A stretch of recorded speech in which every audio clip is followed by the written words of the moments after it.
of Horizon and Marmoris, Mage the Awakening 2E Chronicle. Um, so, who among our cabal would like to do a recap of what happened last time? I can do it. So, last time, we were all at the port of St. John's, where there was a minor celebration going on, though I can't remember the exact reasoning. The coronation of King George I. Ah, Oh. okay. So, in order to celebrate that, people were out and about, including the Cabal, and the Governor Arnu, I believe, is how you pronounce that. That Uh, would be John Warwick's mentor. oh, my notes are completely off. Then I'm bad with names. Sorry. That's fine. Other than that, yeah, after running after the Cabal were all out and about enough to get their mage site pricked by some scuffle that caused the governor to exclaim in surprise. We eventually located the source to be a teleporting possum, who we had a small conversation with that only caused minor psychic damage to witnesses nearby. um, to follow up on that, the governor's name, Spencer Bennett, Her Majesty's Royal Governor of Antigua and Barbados. And yes, the possum absconded with his shoe, or this particular possum, rather, absconded with his shoe. Other possums seem to have absconded with his purse and various other affects And off of his after or off of his person. the information we got from the possum included that it had eaten a strange fruit deeper in the jungle from a strange location, um, and thus, presumably gave it the power to teleport. Uh, so, the Cabal managed to all run into each other chasing this first mystery. Mm-hmm. And Yeah. after ditching the who was it? After ditching like Helga's half ditching, I guess they were still kind of there. Crew members, crewmates. You say cabal. It's more Yeah. like people we've just met. Right. Yeah, I was gonna say, you have literally only just run into Yeah, these it's fellow strange motherfuckers, which is probably an imprecision of language on my part when I initially referred to you all as the Cabal. Reflex from last game. Sorry. But yeah, so I guess we can just sort of smash cut into the action. You're all standing sort of in the middle of the street, having sort of had this experience of encountering others like you, which is probably I'm going to say for all of you, your first experience of encountering sort of others who see the same things that you do, and also watching all of these, you know, presumably normal folks just sort of have a uh, very unpleasant seeming experience at witness or at the small display of John's possum speaking powers. and I think we had just ended. I had said the word magic as well. Mm. Oh That's yeah, that was it. Yeah. The big M word.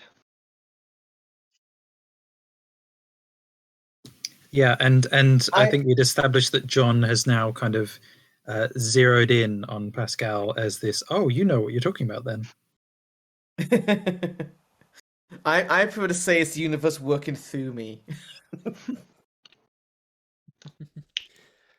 So what do? The sun is starting to set. You're probably starting to see that orange tint fall over everything as the sun begins to fall westward behind the well, in St. John's is on the westward side of the whatever, so it's probably or is on the westward side of the island, so it would be setting towards the sea line or towards the horizon line rather than behind the jungle. So you've got plenty of sunlight yet left, but the sort of light is turning orange and the hour is growing long. you can sort of hear coming from sort of near earshot that the festivities in the several streets over are winding down, whether because of the hour or because of the governor's indisposition.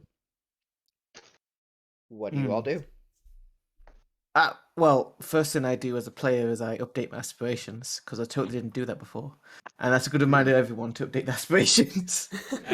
In character though, as Kesson, I would, I'm interested in finding out where this fruit is. So I have some leeway. Like I've sipped past my keepers, and so yeah, I'm just like well, I think we should go and see what this fruit's all about.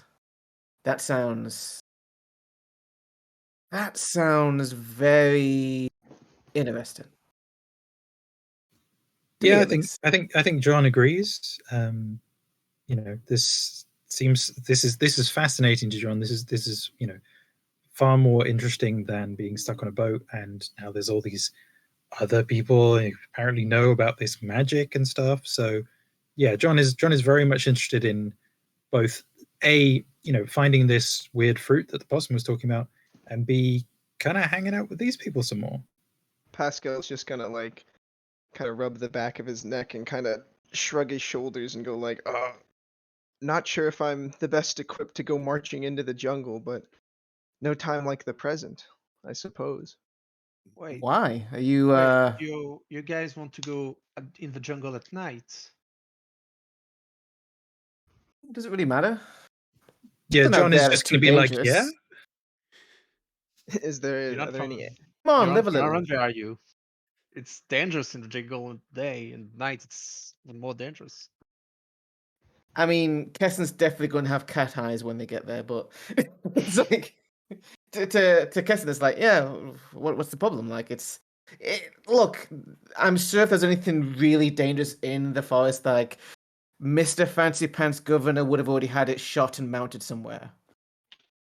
So is this sort of an expression from Kesson of real Hubris. self-confidence, like whatever's in there I definitely can handle it, or sort of Oh yeah, conveying naivete on Kesson's part, like it's a jungle, what's the worst that could be in there?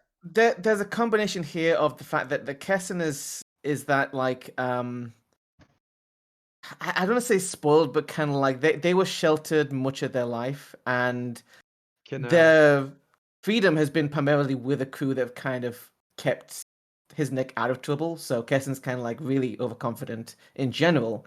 Combined with now new magical powers, like fuck it, I just want to find, and of course the fascination with flora and fauna, saying like weird talking possums and fruits. Like, yeah, I want to find out more about this. I don't really care about waiting for friends or anything. Being a Okay. native of the islands of the Caribbean, Dalian, and having some medicine and survival, not too bad on it. Yeah. Can you begin to iterate like this mosquito that can grant you disease, this snake bite is poisonous, like Yeah. just a notable list of Yeah, sure. I mean, these vices cautious, so yeah, one doesn't need specialized knowledge to know Mhm. that the Yeah. jungles are very dangerous if one lives around here. Yeah, and But everyone it knows sounds that, like you're trying to like spin a tale or give a speech or something. No, it's just like reciting all that he knows about the danger. You have to be careful about this plant, about this. It's not like it's just trying to present facts as Okay. because he doesn't know these people, but like no, she's like they're not going to be able to go into the jungle at night. They don't know what they're doing. John is going to counter that because John isn't quite so sort of confident as Kesson, but he's kind of he's very much confident that we've got 4 people who have this magic. Is there anything that we can't do really? I'm not going to. Why do I I imagine don't- that John constantly goes on about magic now? Like it's his new favorite word. I'm not going to the jungle at night. It's dangerous. Pascal's just gonna say, I don't think that you're gonna be able to talk these two out of it. So I'd rather go to make sure they stay out of too much danger. You're free to stay here though if you'd like. Question: how tall is Dalian and Pascal? I know that Pascal's a big guy. Is Dalian like how tall is he? Pascal's tall for the time, which is probably only about 6 foot. Yeah. Yeah. Sure, Dalian it's isn't all very relatively bad speaking. tall. He's a bit more. Okay. He's yeah. He's not. He's a bit of. Hold on. Is this expression a real expression, or is it something offensive that I don't know because English is hard? Sorry, what now? Hold on. I want to check with Google before. Maybe like 5'11", I don't know average heights for the time. Oh yeah, Average he's got heights in the Caribbean. he's a bit more stocky and short and stocky. He's not Sure. particularly tall, but it's not. It's a bit shorter than most. Not by much. I kind of, I wouldn't say that Kessin is like super short for the for the relative time kind of thing, but like Kessin's probably smaller like overall in build compared to, well, actually, what did I put for my stats again? Not that small, but like, I kind of imagine being almost like kind of wiry almost, and there's probably an attempt made to kind of almost like both coax and kind of provoke in like, I can't believe you two would be terrified of what's in the jungle. Come on, kind of thing. I mean, And can I I roll watched for my that? cousin die from.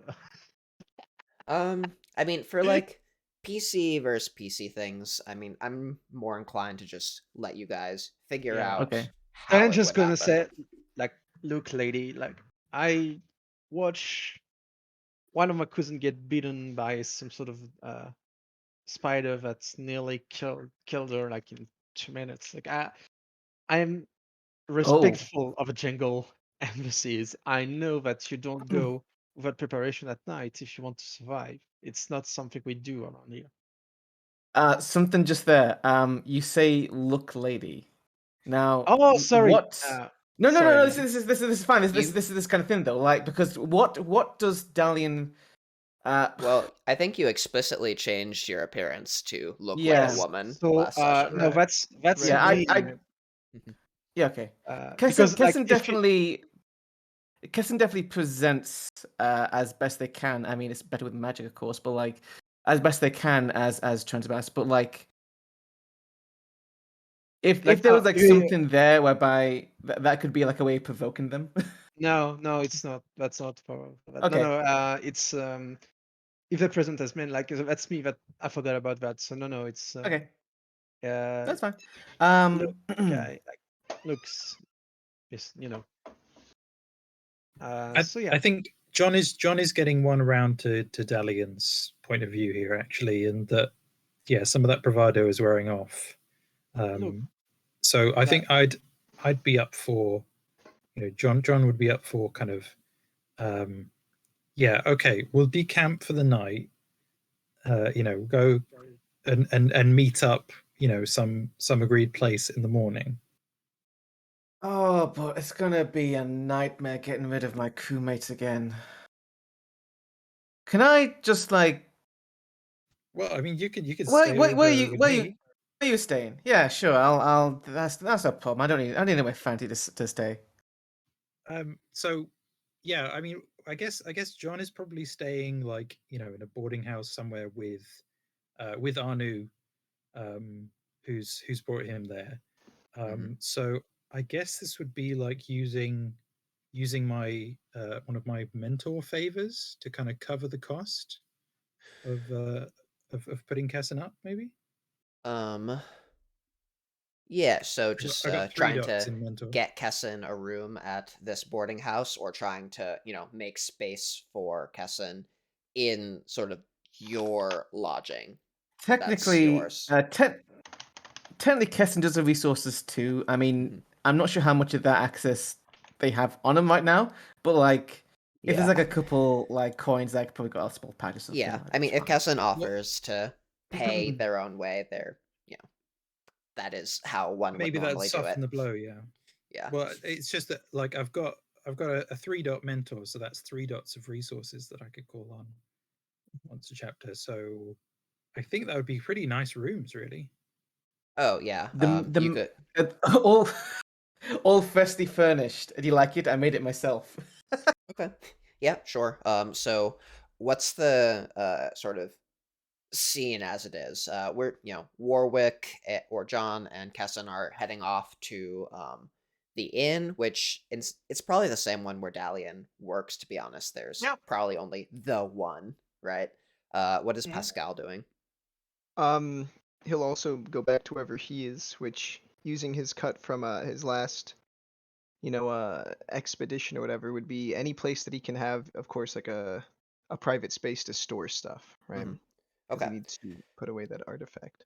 So, what are things that people want to do tonight, or this evening / tonight before we move on to the next day? Just so we've got it all out front.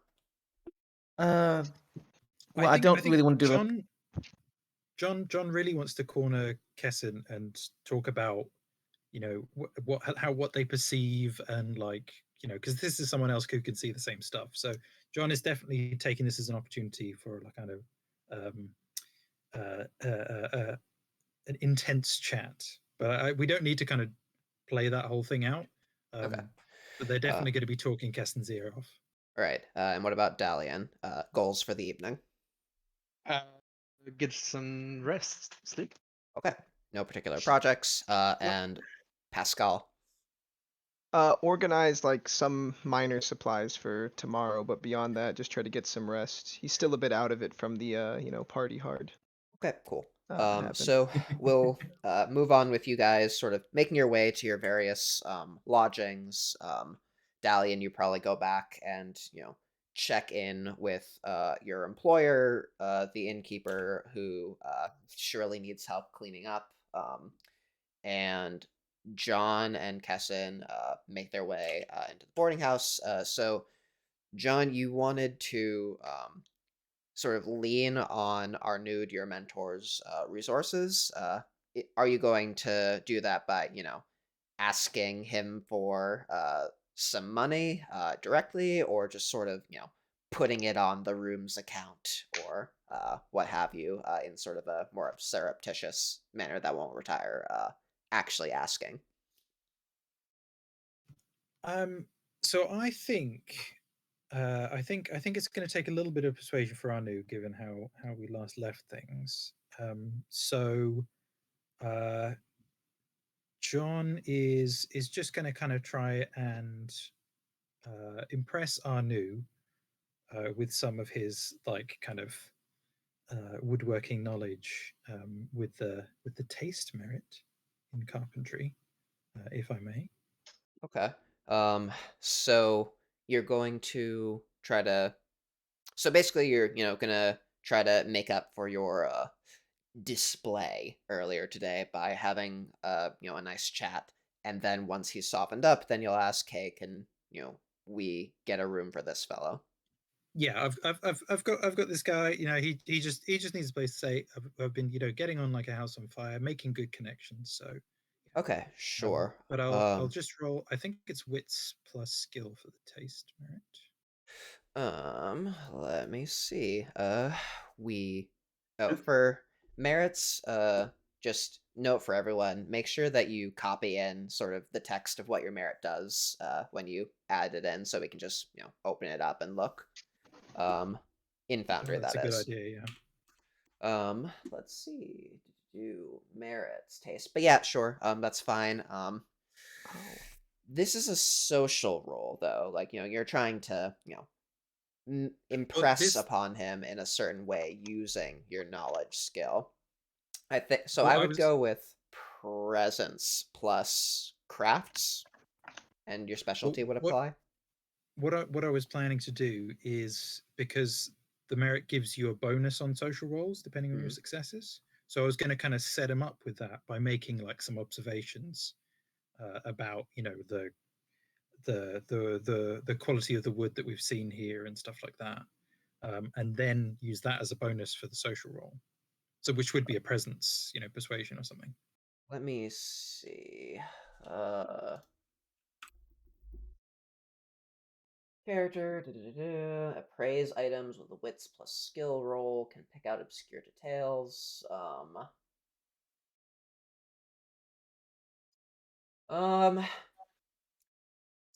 So And it says at the I'll end there, just or take a say +1 that bonus.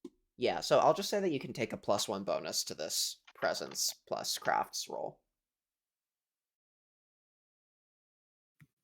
All right, sure.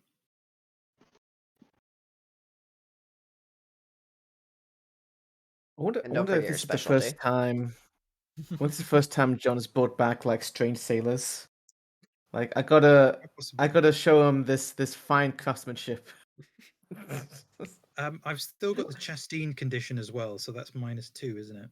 It's true. And it'll be a beat.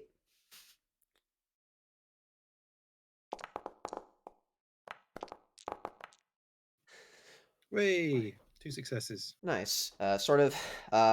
You work yourself up a little bit trying to, beat down these feelings of being, embarrassed and still cringing at that thing that you did earlier, but through represented by the chastened condition.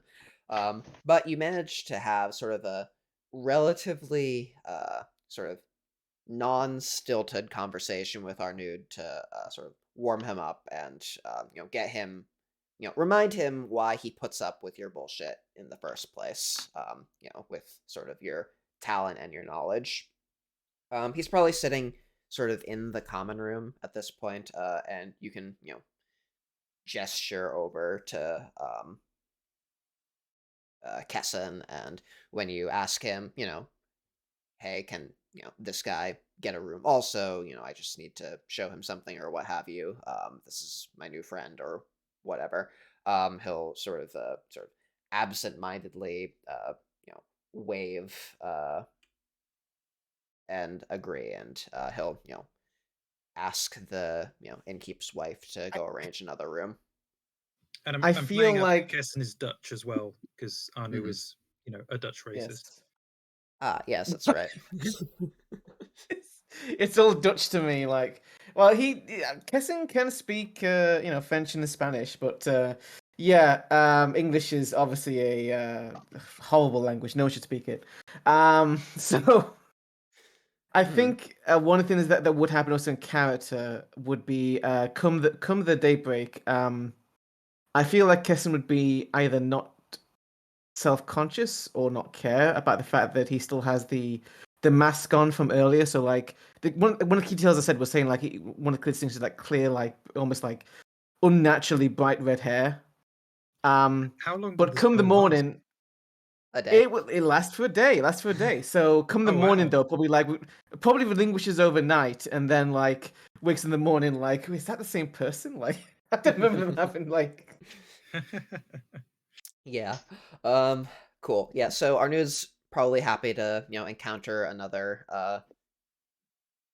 comparatively less filthy Dutch person than the sort of uncouth folks surrounding them. You have whatever conversation you have, and then the evening passes. Everyone, no one else had any projects that they were going to get up to under the cover of nightfall, so we cut back with the dawn. Light filters through the sort of grimy, like oil paper coverings on the windows. No glass, unfortunately, for the sake of keeping out the bugs. But you all awaken. Again, I thought we already all did.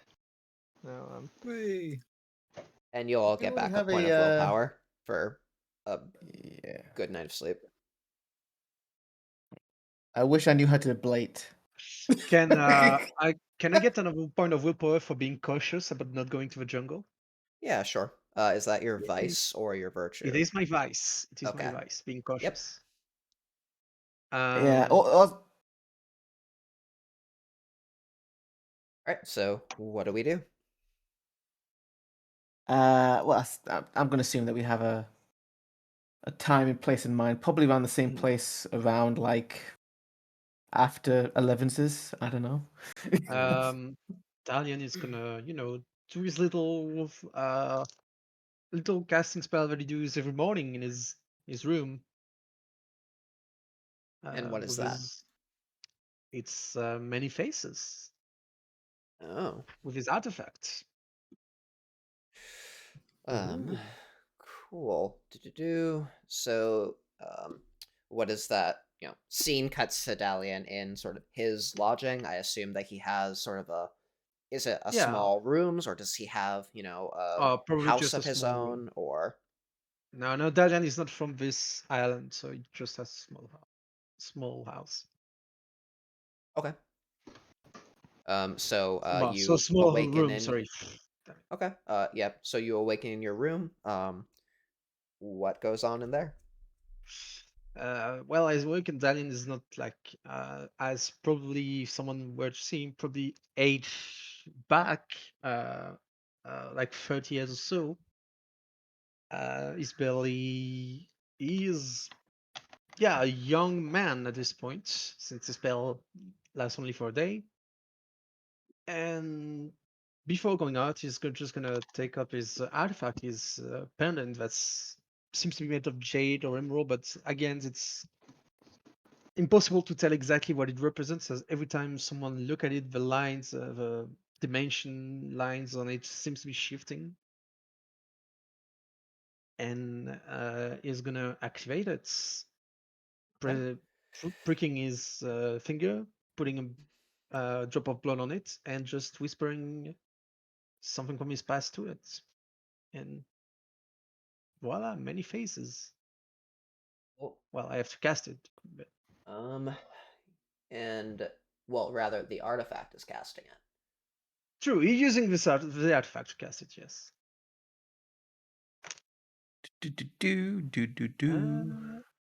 So how do I roll for things? I'm not familiar with Foundry. So this isn't going to be keyed off of your stats, so just figure out what the dice pool is, and then if you click the Already figure dice out the button in the bottom right of bottom the right. Oh, okay. bottom right of the screen, Yep. there's a button next to the drop down, and that'll let So you just put in the number of dice. I think it's 1 over each. Yeah, there's 1 over each. I'm gonna first roll for paradox, right? Yep.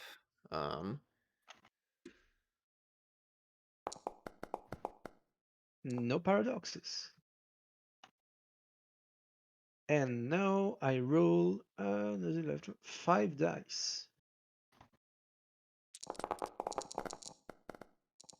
Yay! Okay. So the artifact or your peripheral mage sight you experience your peripheral mage sight, whatever that might be. I forget what Dalian's is. It's As Sibyllin Whispers this year. Yeah, you hear these sort of little rasps of barely formed words, sort of at your periphery, as this artifact sort of it continues its coiling and shifting more rapidly, and when it settles into its new shape, you too have settled into a new shape. So what do you look like now? Like his picture, it looks like a man in his like the other. So man in his late 40s, early late 40s, much more mature than his true age and true forms, and with beginning of a widow's peak, Okay. a sort of long beard and some more wrinkle on his face. That's for sure. Okay, cool. Interesting. And so what about the rest of you? Any particular morning rituals, activities, with which you Yeah, spend your early hours? Kesson will cast one. I sure wish I had Yantras. I wish I had Yantras. So I'm going to spend willpower to try and make this work. You can use tools. I mean, we have Yeah. cups and coins and all sorts of things. Yeah, you may have sort yeah. of figured out that certain circumstances, certain sort of ways of focusing your attention make your spell casting sort of easier. You may not know, the term yantra, and you certainly don't have dedicated magical tools yet. But you do know that if you get yourself into the right mindset, by use of certain objects or certain environments, your spellcasting is easier. Yeah, and that gives me a one dice, doesn't it? What Just does? a tool, a path tool, which A would be normal order appropriate or for me. path tool. Yep, does. And Okay. and you've got 2 yantra slots. It's true. Yeah, but I don't have a wait. Oh yeah, no, I can use more than one you- tool, can't I? Yep. It's 2 yantras or max 2 yantras at Gnosis 1. Yeah. Okay. And ooh.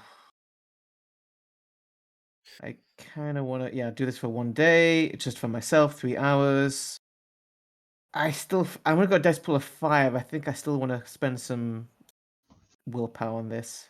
Right. So how is Kessin sort of setting himself up for whatever, or themselves up for whatever it is they're trying to do? I am taking some. How are they Actually, arranging the ritual space? I will retroactively say, maybe like spend like willpower actively, but like I took some of the maybe nearby dirt and some of the local flora, like a couple of clippings of flowers or leaves, and basically this is what I'm using to help to focus my senses as I'm casting heightened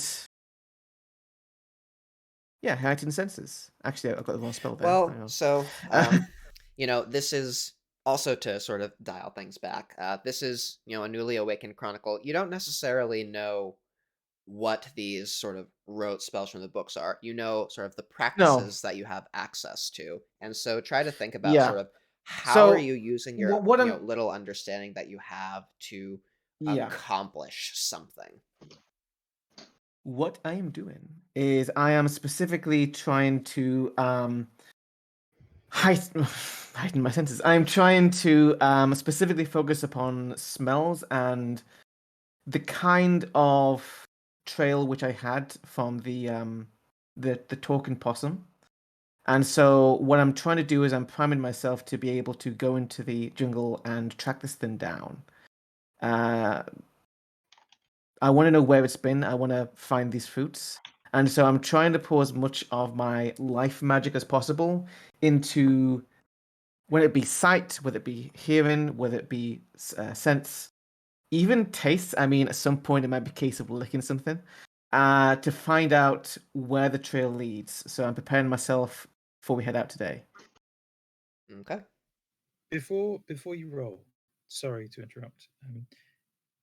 John can also cast that spell, and John has probably been, like I said, talking Kessin Zeroff about it. And so, what if they tried to cast together, and we expanded the subjects to be 2 people? Teamwork casting specifically. So, so as far as logistics go, I'm imagining that Kessin has sort of a very small solo room that's not sort of, they're not in the same room as Arnud and John. So if you they'd have a private room, yeah. So if you discussed your plans to whatever, I could imagine you both sort of holing up in one of these rooms if this isn't something that Kessin wanted to keep private. I'm sorry, but I'm just imagining like your mentor walking in and being like, "This Dutch boy is already corrupting him with this like strange witchcraft," and it's like, what's going on with these plants and shit? Like, yeah, we need to avoid that.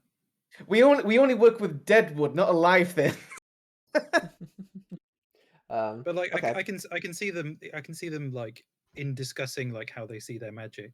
Like John would actually really like to see this and be involved, kind of thing, as a secondary player, kind of thing. Oh yeah, I mean, Kessin would probably be, in some ways, almost deliberately trying to spook you with the way that they see things magically, which is they don't using the M word, playing it up, because like having, especially with heightened senses, I mean, there might be some spill over there and seeing like all of a sudden like barnacles on people's faces and shit. It's like,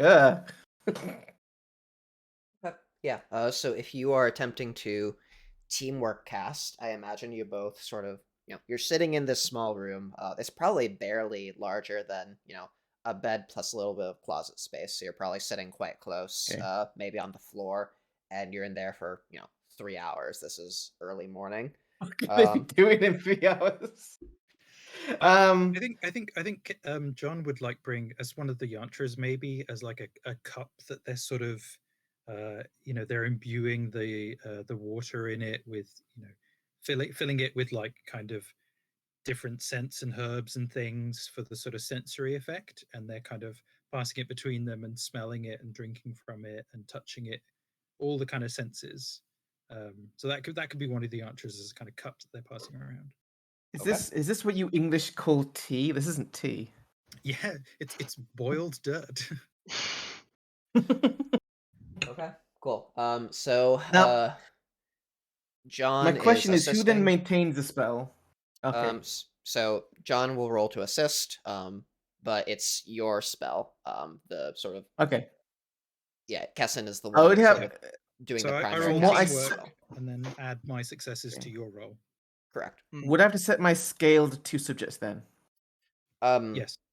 Well, so you don't. The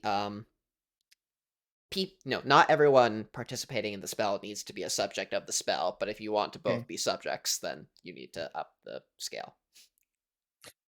Do you By know take- that if I do 2 subjects, then I go from a dice pool of 8 to a dice pool of 6? So this bonus better be worth it. We See could what happens. a total dice pool of 6. You'll be fine. Famous last words. We got 2 yantras, didn't we? What was the other one? Pieces of animal, and dirt from the island, which, I'm imagining, you're trying to make yourself more sort of in tune with the flora and Gotcha, fauna yeah. of the island, so I'll give that. Okay, I've got a dice pool of 4 then, so I'll roll that. Okay, take Damn, 3 that's additional dice. plus 3 dice to your roll then, Kessin. Okay, so I have another choice here because I can do advanced scale, which would give me, which wouldn't be the same penalty, but I'd be reaching further, and I'd have a paradox die of 1. Well, you tell me. I would then have had to have rolled paradox as well. So Right, okay. I'll leave it at that then. So it'll be 8 plus 3, which equals 9. I mean 6 plus 3 equals 9. And there's no paradox roll for this. Just to Nice. confirm. No paradox roll. And dice mod of another is 3. So that's 9. Okay. If this doesn't work, this would be annoying. This is for 1 day. don't jinx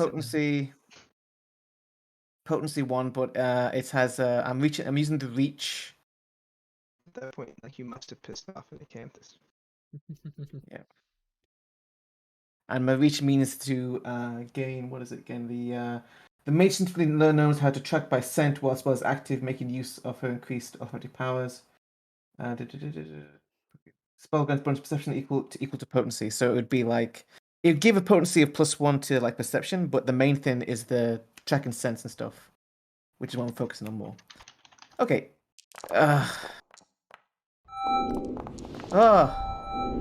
Oh, so close to a. Close.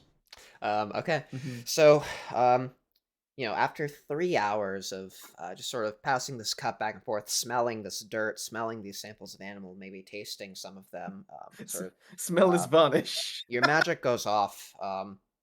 You both feel sort of the world get brighter as sort of the tissues in your, inside your nose and the flesh of your eyeballs and the, sort of surface of your skin just become more sensitive.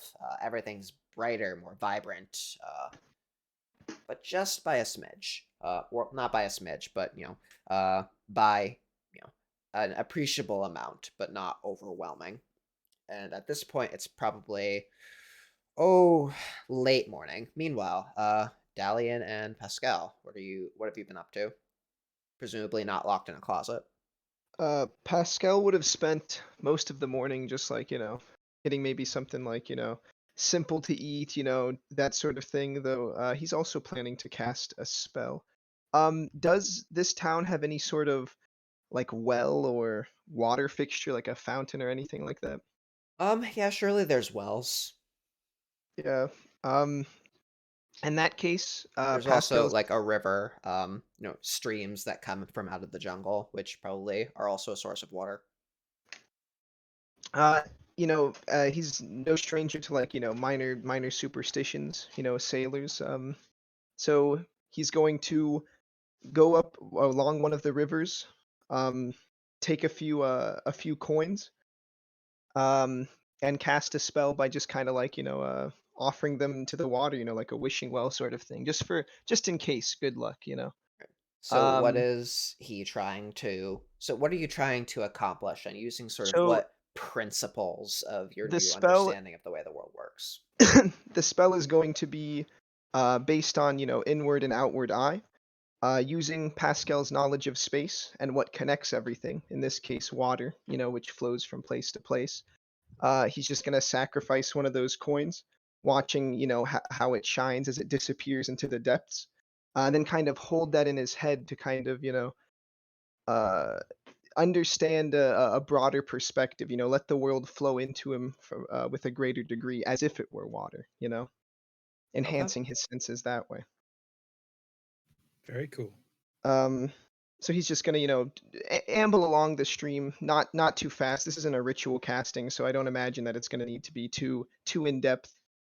And Mhm. just when the time's right, when he comes to a deeper part of the water or perhaps to a well, he's just going to, pick up the coin, run it through his hands a little bit, and toss it in, watching as it shines, as it gets, covered by the rippling water and reflections. Okay. Um, Go ahead and does roll. that let me? Can I use the coin and the water as a yantra? Um, Uh, the does the water magical definitely. have I don't know if the coin semiotically matches with sort of it's a bit perception. of a it's a bit of like a sacrifice for perception. I can't give an eye yet. So a coin might as well do. Possums are in A bit of a danger. sacrifice for knowledge. Sure. Um, I won't spend willpower. I shouldn't need it. All right, Okay. 2. Cool. So you go out for a little amble. While you're doing so, you pass by the dock probably at some point during your early morning search for food, and you see a large crowd of people on one of the piers, about a dozen or so, from who are part of a group that you can see. One of them sort of standing, a little taller than the others, and a little bit better dressed. On closer inspection, possibly wearing pumps, but sort of there's a loud. They seem, distressed and distracted. I'll amble a little bit closer just to see what everything's about. Not be do confrontational though. Yeah. It seems like their ship is missing, based on what you can gather, without getting too close. From such phrases as "Where did it go?" "It was here." "Who took it?" Um, you do probably remember yesterday that there was a sort of merchant ship there, in this particular quay of the docks yesterday. A fine vessel, probably English, and yeah, it's not there. Uh, Pascal's gonna fleetingly consider the possum, but then immediately dismiss that the ship would be much too big for a possum to take. But he is going to probably turn on his space sight just to see if it, does it have the same sort of leftover after effects. Okay, yeah. Good. So you open up your eyes. You look at the space where the ship was and at these people. And with space sight, you don't see anything that stands out to you as a distortion of space, or any sort of whiffs or sniffs of something left over that is resonant to your eyes. with space in it.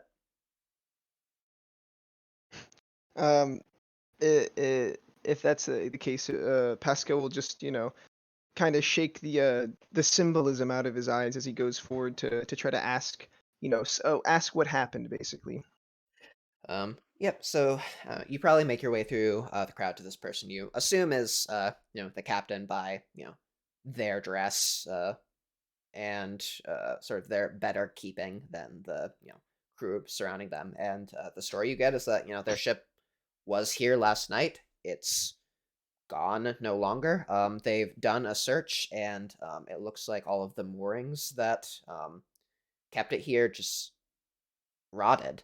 It doesn't look like they were cut based on what they could see, but no one saw the ship go anywhere.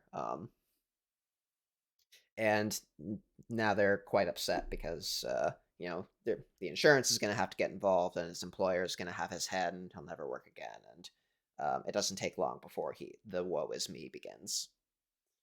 Pascal's gonna excuse at that point, offer some condolences or sympathy, make some comments about shoddy dock work if they rotted the moorings that quickly. Or not the moorings, but sort of But- I'll rephrase, the sort of bindings, the ropes that were keeping it moored to the the side of the pier, etc. And you can probably see that there's a rope just sort of hanging limply off of, or there's rope hanging limply off the side of the dock. But other than that, and make a note to maybe mention it to the other strange people. Okay. Pascal met, he can't really do much in this instance except offer some condolences. Right. Okay. If there's nothing from any of the rest of you, while Pascal sort of wanders back through this, we'll imagine Pascal is now heading, towards the time and place of their meeting.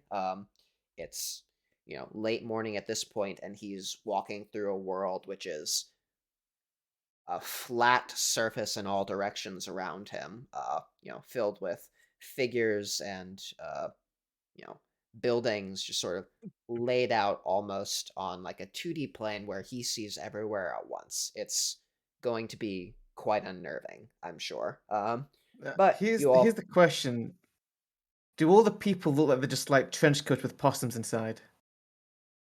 No, he does not see any possums wearing trench coats. He does see, Right. all manner of, other non-human life around him, vermin, Mhm. mice, some scavenger birds,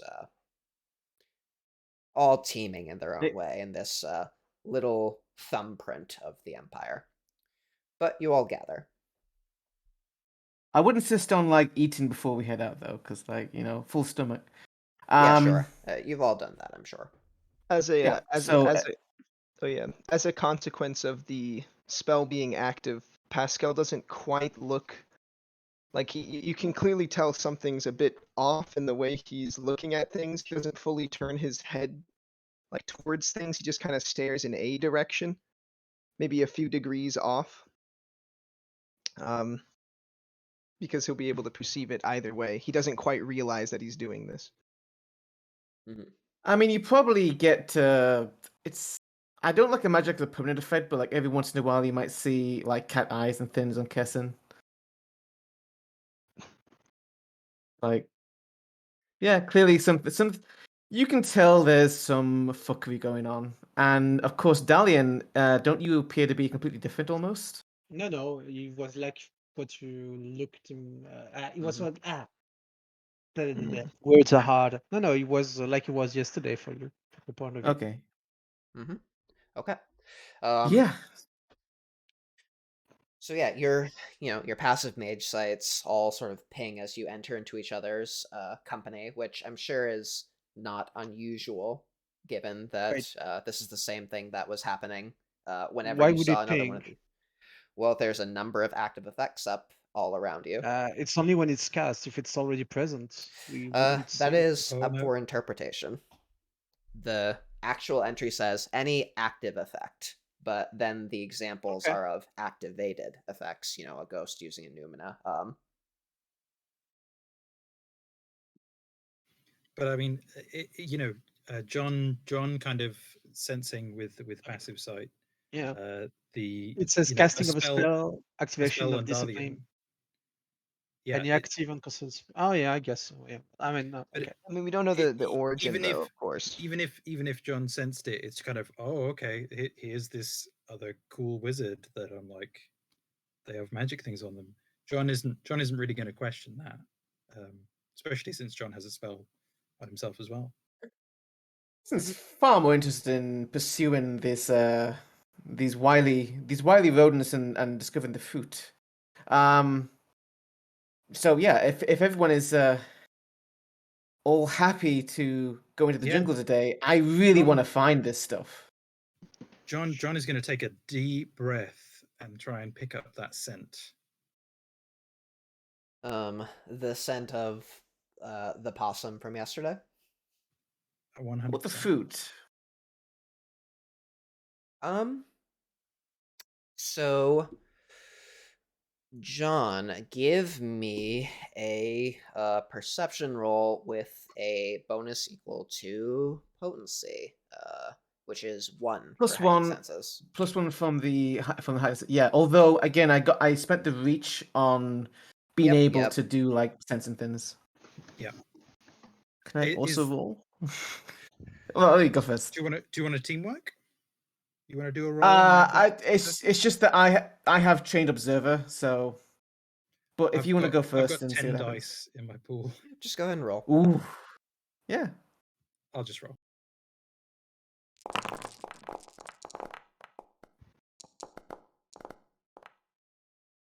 Okay. So, I imagine you've made your way over to where you last saw the possum before it parted your company and scurried off. Where we were there, yeah. So, I imagine you sort of, kneel down, maybe even you like sniff around on the ground, maybe get garnering a couple of strange looks from the people who are going up about their mornings around you in these side streets, looking at you askance from the windows 100%. Around. 100%. And it's sort of, depends on sort of the amount, but it sort of, stands out to you in a way that you, haven't really experienced before. This sort of feeling of the smell having a strong directionality, of it being a smell in, that direction, which our dull, primate senses don't typically allow for us. And you have a clear clear understanding of the direction that the source of this smell went. Maybe it even stands out in your mind a little bit with a sort of image of a coiling tail. Nice, yeah, I like that. John is probably going to be using their active sight as well, just to drink in this pretty new sensation. Sure. With what arcana? With both life and spirit. Okay. With life, you open up your eyes to sort of the signs of life around you. There's the other humans that you can see in your immediate periphery. There's also some insects buzzing about that all stand out to your sight as living beings in all their panoply. Nothing else, no information other than that about the life you see stands out, but you just see them almost numinous with life energy. And you have a heading. John is kind of deep in the source now. It's very much almost ecstatically sort of taking in these sensations, and almost without discussion is just going to start going, not exactly like running on all fours, but definitely kind of zoomed in on it and marching, following the scent. You all. Oh, that John. It doesn't take too long before you reach the edge of the settlement. As you head your way or make your way eastwards, south by southeast, relatively, you start to approach sort of the mountainous jungle of the rest of Antigua. Antigua is a relatively large island, and St. John's is a relatively small settlement. So as you approach sort of this big, sort of the back of the mountainous range, or the big hilly mountain jungle ranges, you see the island sort of looming up, almost as if it's reaching a hand up to cover the sun as you approach it, until you find yourselves in the shadow of the jungle at its very edge. The proper settlement has long receded past you, and you've been walking along the edge of sugar cane plantations for a while now. Sort of your trek uninterrupted, save by the cacophonous sounds of local wildlife and sort of the hissing, bubbling, boiling of sugarcane being boiled and processed in the plantations. Go ahead. While we walk along the sugar canes towards the jungle, Pascal will recount the rumor regarding saw a bit of a hubbub down by the docks. Apparently, an entire ship went missing. Not sure if it's related to what's been going on, but Which ship? Keep your eyes peeled. One of the merchant ones. I don't think Pascal would have actually paid too much attention to its name. He wasn't that familiar with it yesterday, so he didn't ask this time either. Fair. I feel like Kessen's going to be a little bit concerned that might be his ship. Well, something to deal with later. It's a merchant ship, but yeah, I like one of the problem at the merchant ones. time. Yeah, I prefer the idea that Pascal actually has no idea whether it's Kessen's ship or not, so he'll just have to live with the uncertainty. Yeah, that's good. That's good. And then I'll Ooh. mention it I'll make sure to preface it by saying didn't see any traces of possums or rodents, but it's certainly odd. A whole ship went missing, and we met some sort of possums that can blip around. All of my books on that ship, that's my ship. I'm just mumbling now and then, what well, hopefully your ships were or hopefully not the ship with your books. But so if nothing else, I leave them for 12 hours and they're gone. That's how bad they needed me. Well, on the bright side, even if they're gone, they're just somewhere else. They're not gone. You just gotta find them. What do you know? But hope it's not your ship. That's such a Mastigos thing to say. It's incredible. But I do hope it's not your ship, because it would be easier if it were here and not somewhere else. Yeah. So after a bit of bantering, you find yourselves at the edge of the jungle. Proper. Sorry to do it, but I just had a wonderful idea. If it is the ship, then what if Kessen's the last surviving crew member, so all the insurance money goes to him, and that's how we get a new ship? Well, I don't think pirates have insurance generally. Well, it just depends. You're like, no, all my books are gone, and it's like, where's the rest of the crew? And you're like, oh. No, it's because I know where the treasure's buried, and everyone else is gone, so they can't stop me. Kessen is probably well aware that much of the treasure gained by his crew is buried in the various brothels and alehouses they passed through. But you all find yourselves at the relatively dramatic boundary between the beginning of the jungle and not the jungle. The sugar plantations have clear-cut pretty much, large swaths of land in order to, grow their sugarcane, and so there's this hard, defined border where the jungle as entity, as space of it in and of itself begins. Best foot forward. And the trail is leading into the jungle? Yep. So it's certainly not a trail in the sense that humans would normally think of it.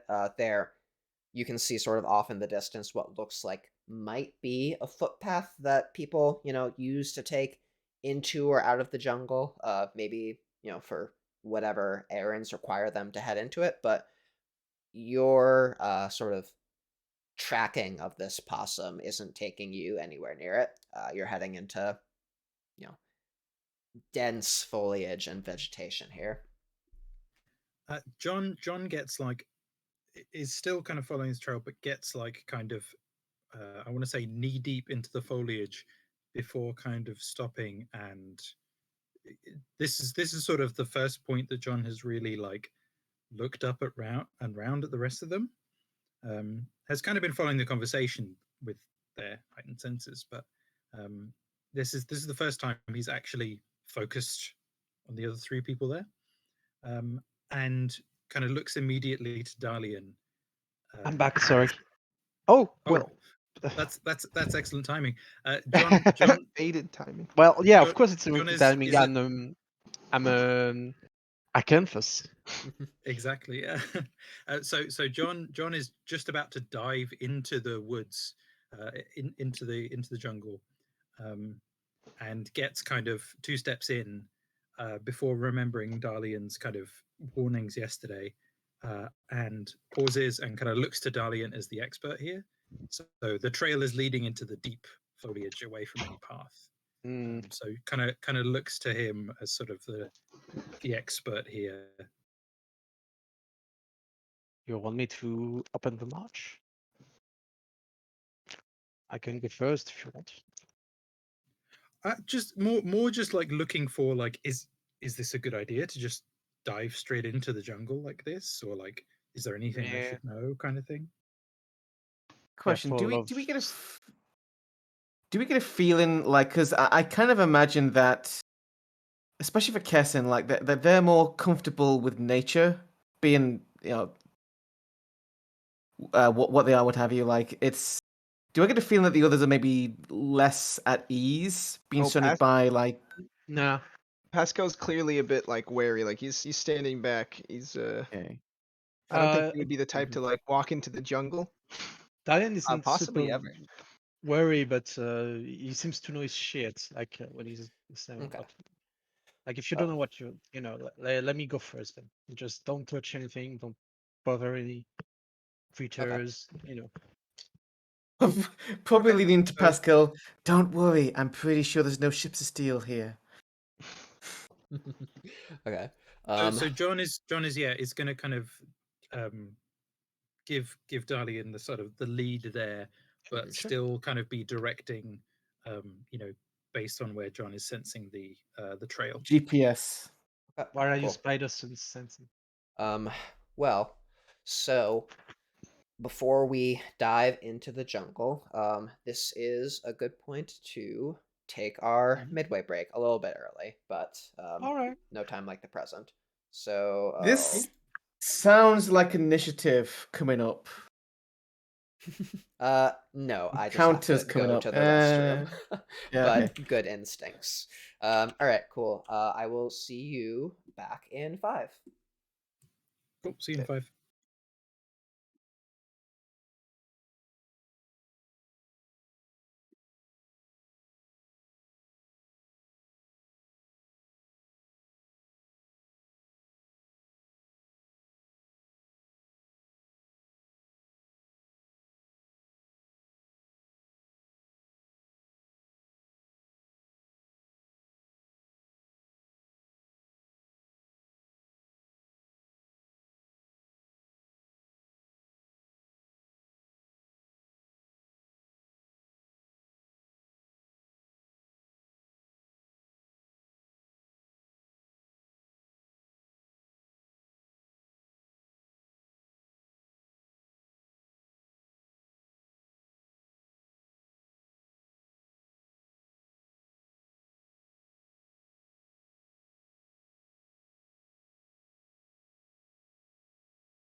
I wanted to what kind of reach effect can I have, and I forgot to use.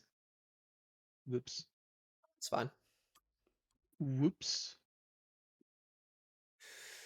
I can't wait to get murdered by giant spiders. Well, that's a possibility.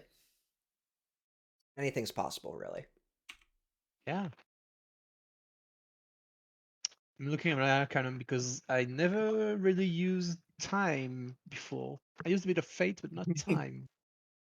I mean, if we're gonna get murdered, I think Kessen's gonna go full Steve Irwin. Crikey. Crikey, that's a big spoiler. Oh, look at the size of those fangs on that Sheila! It's like, I just gotta not be the slowest, and I'm the space mage. So I'm just imagining like a possum spider like hybrid thing coming out our way. it's horrifying. Shard possum from the the werewolf. Like, Yeah. It starts grappling John like just give us some food. It's all she wants. She'll calm down. I can Got smell you, spider, John. the spider possum's on its back. I can smell you, John. Okay. Where's Well, my That's a hell of a thing to lasagna, come back to. John?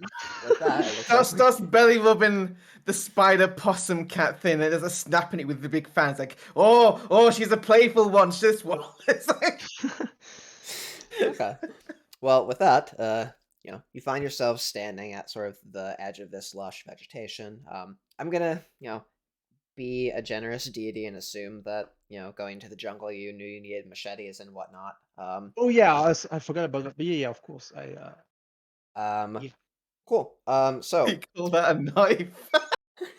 Yeah, that Come I Australian in the jungle. okay. So who is taking the lead? Dalian. That was Dalian, yeah. Okay. Dalian, as you start delving into the jungle trying to track this trail of possum, give me a so how are you going about this?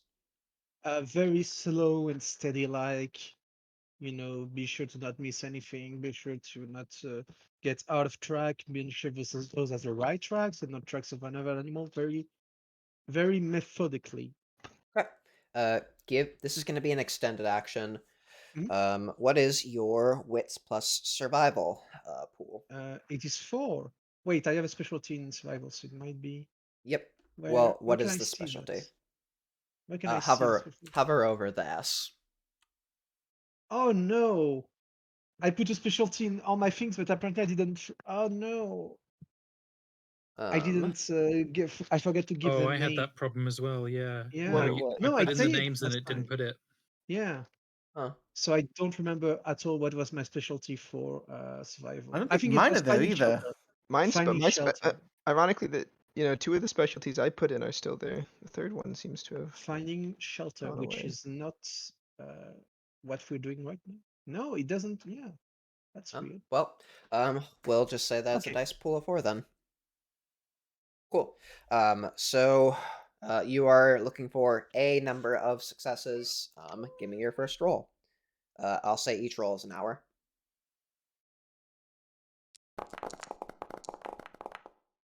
Not too bad. Okay, starting off strong.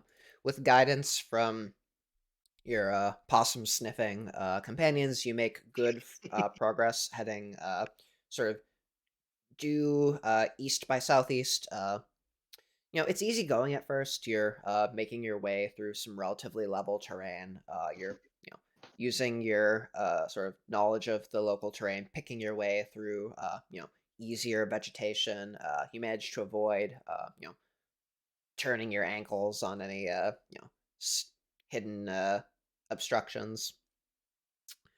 For those of you, or for the 2 of you who have heightened senses right now, as you go deeper and deeper into jungle, the sort of surrounding area just becomes, or rather, the surrounding sort of soundscape, smellscape, and the sensations on your skin of the brushing, sort of vines and leaves and the humidity in the air all just sort of jump out at you and like this blossoming of sensation that you've probably never experienced before. Even if you've cast this before in a different environment that's less sort of full of life and stimulation. Not to the point where it's difficult to concentrate on the trail that you're following, but to the point where you're definitely sort of feeling in an altered state. I might even impose a condition on the two of you. We'll call it euphoric. You I think- will. I think distracted is a good. Oh, it's something. Never mind. Sorry. Yeah. I'll go with euphoric. You can gain a beat the next time you voluntarily fail a roll because of the overwhelming sensation that you're experiencing amidst this panoply of stimulus. But next roll from Dalian.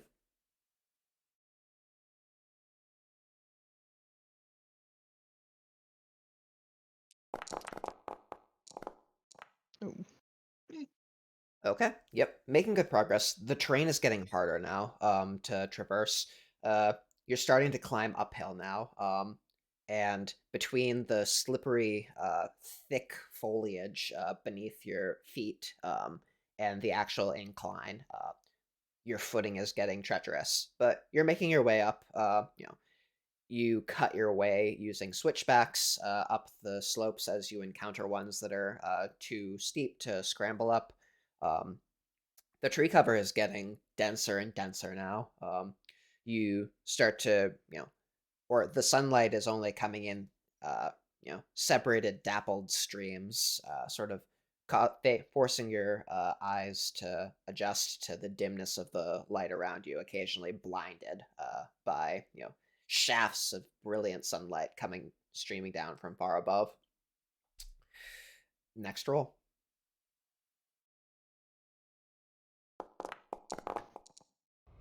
That wasn't a good roll. First failure. So with Run this, kiss and roll. do I am I'll let you assist his next or Dalian's next roll. Yeah, sure. So go ahead and roll me your wits plus survival pool. Okay. I'm gonna fail this one though. Why are you saying that? Because I want the beat. Well, this isn't roll. an action you're taking. Oh, okay, fine. You're just There's failing to two. help him. Trying to game it on something with no consequences. So it doesn't count. Okay, so So fine. does Dalian take a condition? Then? Yes, I was just Gives- about to say. Dalian, do you want to give up your navigating or take a condition and continue? Let's take a condition. Okay. So let's say that Dalian is unnerved. You're a little bit turned around. It's dark suddenly. It's dank. It's the sound of rushing water, even to your unenhanced ears, is deafening at this point.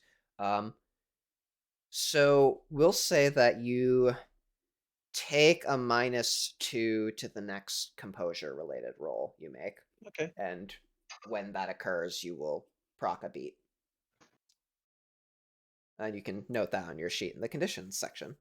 Okay, but meanwhile, next roll. All right. And last one, if I'm not mistaken. Correct, which is why I'm gonna use a willpower on this one. With the +2 of L. That's a +5.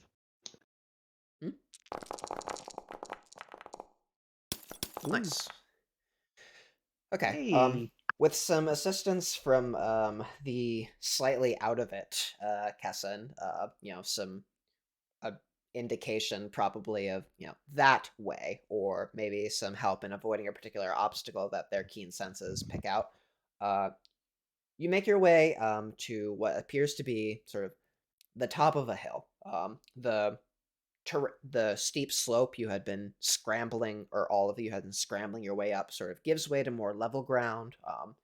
And as you look around, you get the sense of sort of your surroundings changing. Very quickly after you take a few steps, the trees start to become more sparse somehow. The the foliage is a little less dense underneath, and as you step forward, you each explode.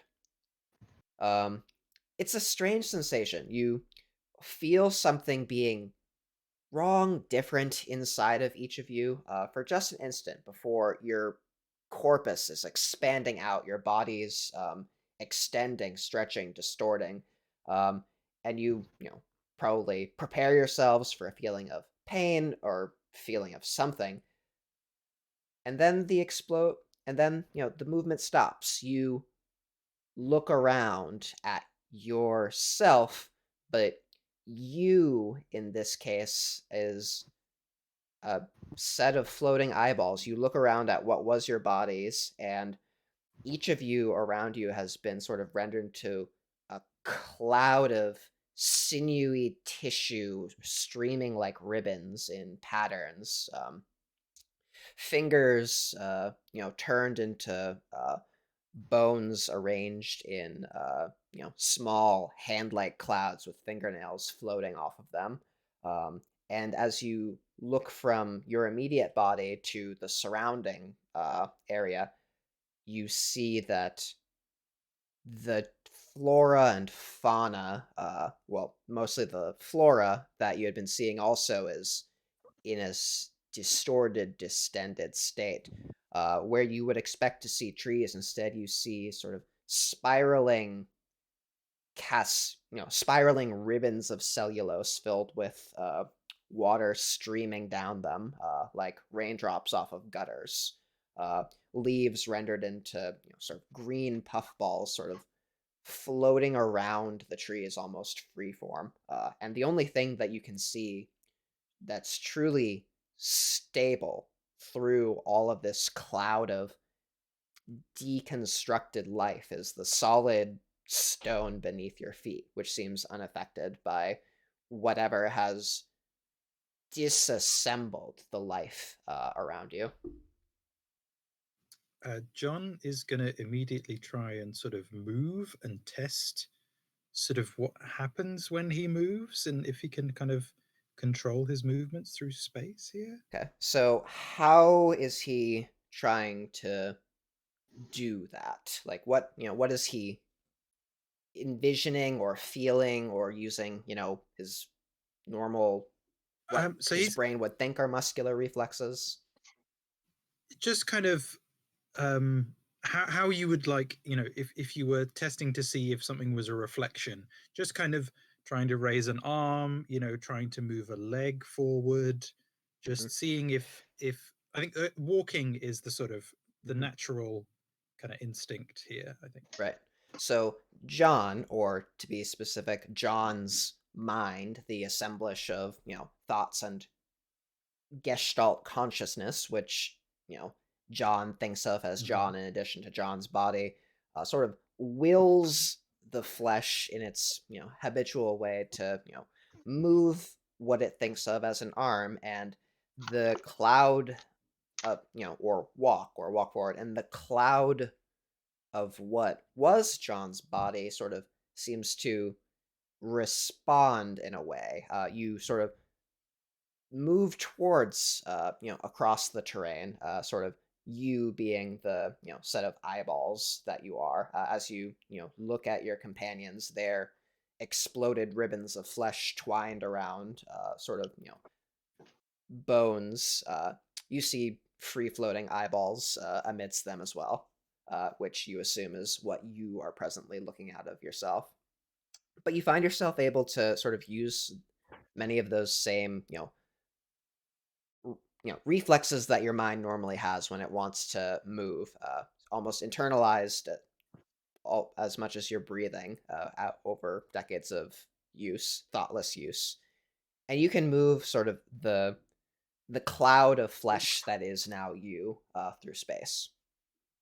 I imagine this is pretty disorienting with the inward outward eye as well, because you don't Yes. even I have was the just going to ask, what does it look like to Pascal? Yeah. you don't even Heightened have the senses. eyeball perspective. Yeah. For Pascal, sort of, the true what outward inward eye, or so what space unveiling shows you is the truth that there's no difference between here and there. So Pascal sees everywhere that would be in his normal sensory range as here, and so almost as if sort of there's it's a combination of seeing everything laid out on a plane and seeing everything almost like quick perspective shifting at once. I mean, I guess But in some ways there's not like too much difference, I guess. Like I was already a cloud of meat before, I was just more assembled. right, but That's you a can fucking see, quote for the sort of box. in this wide area, this very large area around you, all sorts of disassembled life sort of floats in its state. At a certain point, especially a little bit of a distance behind you, but far more of a distance than you thought you had walked across with just that past couple of steps when you were more together. Life appears to be, trees appear to be more, like normal trees rather than clouds of cellulose and bark bits. Pascal's definitely just going to kind of focus in on his own disembodied meat and probably start like raising mind sight to try to see where it like is the mind, you know? Mm-hmm. Like if everything's disassembled, I guess now would be a good Sure. point. Like where am I, you know? I will say that with outward and inward eye, you see something in the midst of all this cloud of life matter, some distance, quote unquote distance, further towards the east, you suppose, which does appear to be solid and together, almost like a tree with, a tree made out of the chains attached to ship anchors, sort of twining in a, twined together to form a trunk, and then chains sort of branching off of it to form the limbs, covered with Uh, rust and barnacle, and he'll some actual unconsciously anchors. he'll unconsciously try to like, raise a hand to point to it and open his mouth to say it's not sure like how much he'll be able to, but that's just kind of like the initial thought, like, oh look over there, right? Yeah. Is that And Can we call out? Can we Is that call like out to each other? yeah, so as Pascal tries to use sort of that normal reflex of speaking, you try to. So what Pascal's mind is thinking, is having thoughts and wants to vocalize them, and then you try to, do the reflexive actions of moving your tongue and your lips and your jaw, which presently are not in their normal state. But somehow your thoughts still sort of ring, or your thoughts still sort of resonate in, the hearing of your companions, despite the lack of tongue, lips, and jaw. Telepathy unlocked. he'll just say something to the effect of like, something solid over there. Mm-hmm. But as you look at them Is with everyone mind sight, okay? sorry, just one thing, then I'll let you go on. So you Yeah. said you were opening up active mind sight, looking around Just at your hungry, fellows, yeah. trying to identify.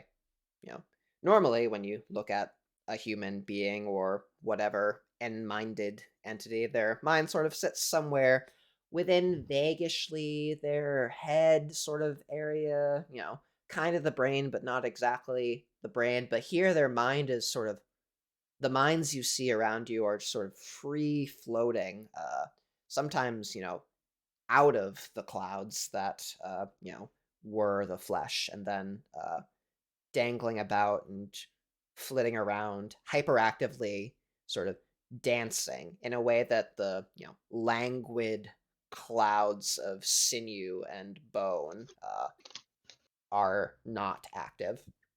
He'll sort of use that as his focus to address the others then, like kind of, focus on the flitting about minds when trying to speak.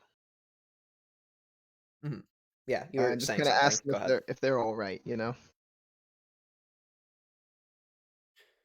Well, you appear to be alive. I don't know about right, based on Does Can I any sound analyze get life? produced, or?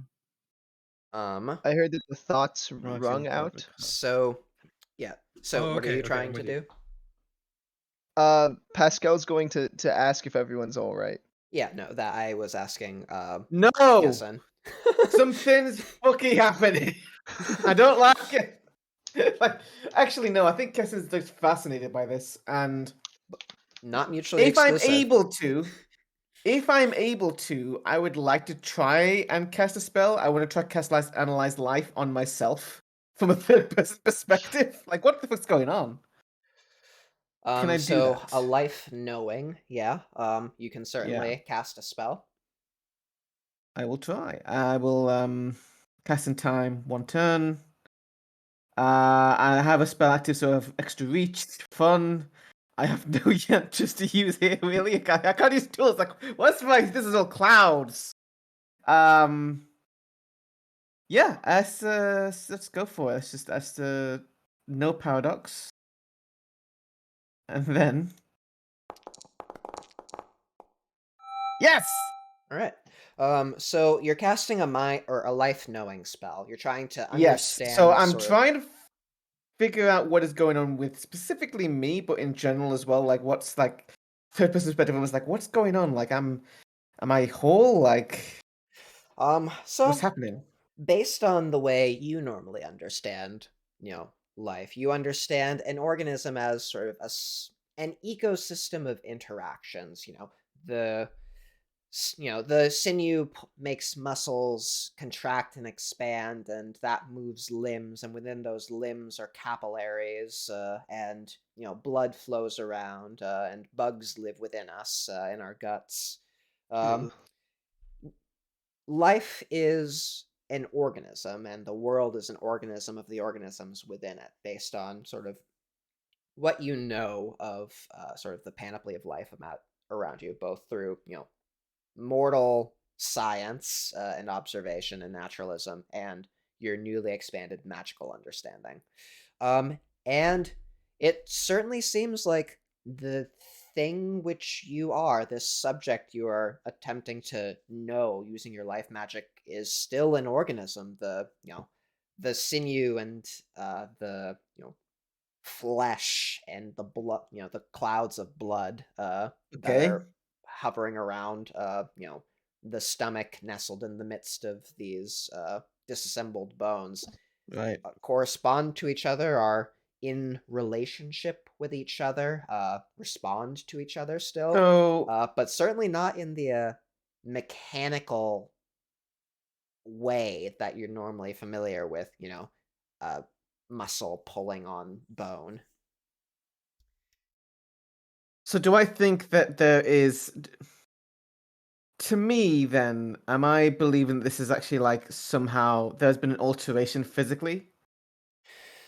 Not just like some kind of spiritual or astral projection bullshit this is going on, but I think physical. this is actually Like okay, it's physical. Okay, this is real. in that case I call out, we're still alive, but we're not exactly How can we make this the stop? same. I want this to stop. I blame you. You were leading us. This is your fault. Oh, is this for my fault? You said you said the lead. You must have done something. John, There's a John trap. Kind of unconsciously projects these thoughts of, I don't want it to end. This is great. Pascal's a little bit like definitely a little bit like queasy at the sight. I mean, yeah. it's cool, but I'd rather study one of you doing this. Yeah. I can't get a good read this way. Don't like it. Where's my John- sketchbook? I need to make a sketch of this. I can't get the sketchbook. Pascal's gonna try to move the flesh, or just like the mind, more so towards that anchor. Yeah. So everyone see sees, where you're going. The others of you see, the cloud that was Pascal move in a certain direction, maybe even move through one of the others of your clouds. Yeah, Pascal John is definitely interested in that. For you, Pascal, you're focusing on, moving your mind as you said, and as your mind wills itself in a certain direction, you notice that the flesh is following, almost Alright. like the streamers behind a kite. Oh, that's with that, then he's gonna focus more on like kind of willing himself Mhm. towards that area and try to get a little bit of a distance from the others, just to not like, I guess, Mhm. entangle meat ribbons. Yeah. And Oh. you're already entangling yourself with, or you're moving through what was foliage. You're moving through, or you're navigating yourself through these clouds of, cellulose, like grease paper, sort of ribbons, and bits of water cascading around them, and sort of vines that are sort of curling in sort of self-supporting spirals in the air. So you're moving through them, but you're not getting entangled, or your Okay. flesh isn't getting entangled in them. There doesn't seem to be sort of obstruction in that way. So it's actually a relatively easy journey, much easier than the climb up. But everyone take an arcane beat from this theoretically novel experience. Theoretically novel. I hope it's novel. Now we know why it's all cloudy, don't we? So I would also like to see if I can activate Mage Sight and look at Spirit, because I've already cast a life spell. Mm-hmm. Pascal's Does that tell me anything else that's new? Sure. Opening active life sight or active mage sight with No, just spirit. Yeah. Sorry. Active mage sight with just spirit. You look around. Do you have spirit 2, the attainment No, that it's lets just one. you actually see? I do, but spirits? I'm looking around too, with both life Okay. and Well, spirit. so just let me look quickly at what There's spirit lets I you can see a do. gauntlet. I mean, spirit sight gives I you can on do the life 10. as well, but No, I that's think I already fine. I got just want everything we to get for make life. sure that I give you what's your due. The strength of the local gauntlet detects the presence and nature of the resonance condition and other sources of essence. So I don't think that either of you know necessarily what the gauntlet is yet. You know that you can tell there's something that's stronger some places, that's weaker some places, that has to do with some amount, like how much resonance there is, maybe. I don't know that you necessarily know that there's, a shadow, I this other swear to God, world behind it. But if I will there's say that Shrek the Spirit in this, yeah, you can tell that with active spirit sight that presence that's omnipresent wherever you've been before, that is stronger in some places, weaker than others. It's not here. yeah. Ooh. And yet you see no spirits. Something's very different, not just with us, but with where we are. I think someone has maybe altered the place. That, or there are maybe spores. Like maybe there are some really crazy things that can happen if you eat the right mushroom. Is Kessen shouting because they're trying to Yeah, make I'm just like, themselves? I'm having so basically I can no longer sketch stuff in my little like natural philosophers sketchbook. So I'm just annotating out loud. Everyone remember all this. I'm making all my observations. I'm a real scientist. I was more thinking Not really. I was more thinking I'm talking really loud in my mind. Oh yeah. I'm like trying to shout to make myself understood. John is kind of while they're doing that, John has been experimenting with running themselves through water and going through all the foliage, and kind of hearing Kessen's very loud thoughts is going to try and move his mind to overlap Kessen's mind and see if they can do that. So oh my God, can I see his thoughts? Give me Just follow the really loud sound of So like Keston's how voice. so like how they're is Kesson or they're how is not- John trying to like do this? What actually is John doing? Like just trying to move the collective that is him onto what he identifies as the collective that is Kesson? Or Basically, yeah, just in a very kind of crude, like interposing himself, because we can kind of move through stuff. So John is Mhm. just like, what? Hang on. So we've got these mindy, this is where I think my brain is, kind of thing. What if I was in the exact same place, tried to match Keston's Mhm. movements or something like that? Yeah. Just interposing identically. So Kesson well, I mean, it's actually pretty hard to tell, but Kesson, like, you probably noticed that one of the clouds of flesh has like moved itself into your cloud of flesh to create one much more dense cloud of flesh. And Ah, it's so sticky. No. John is trying to, I imagine you're probably trying to Stop.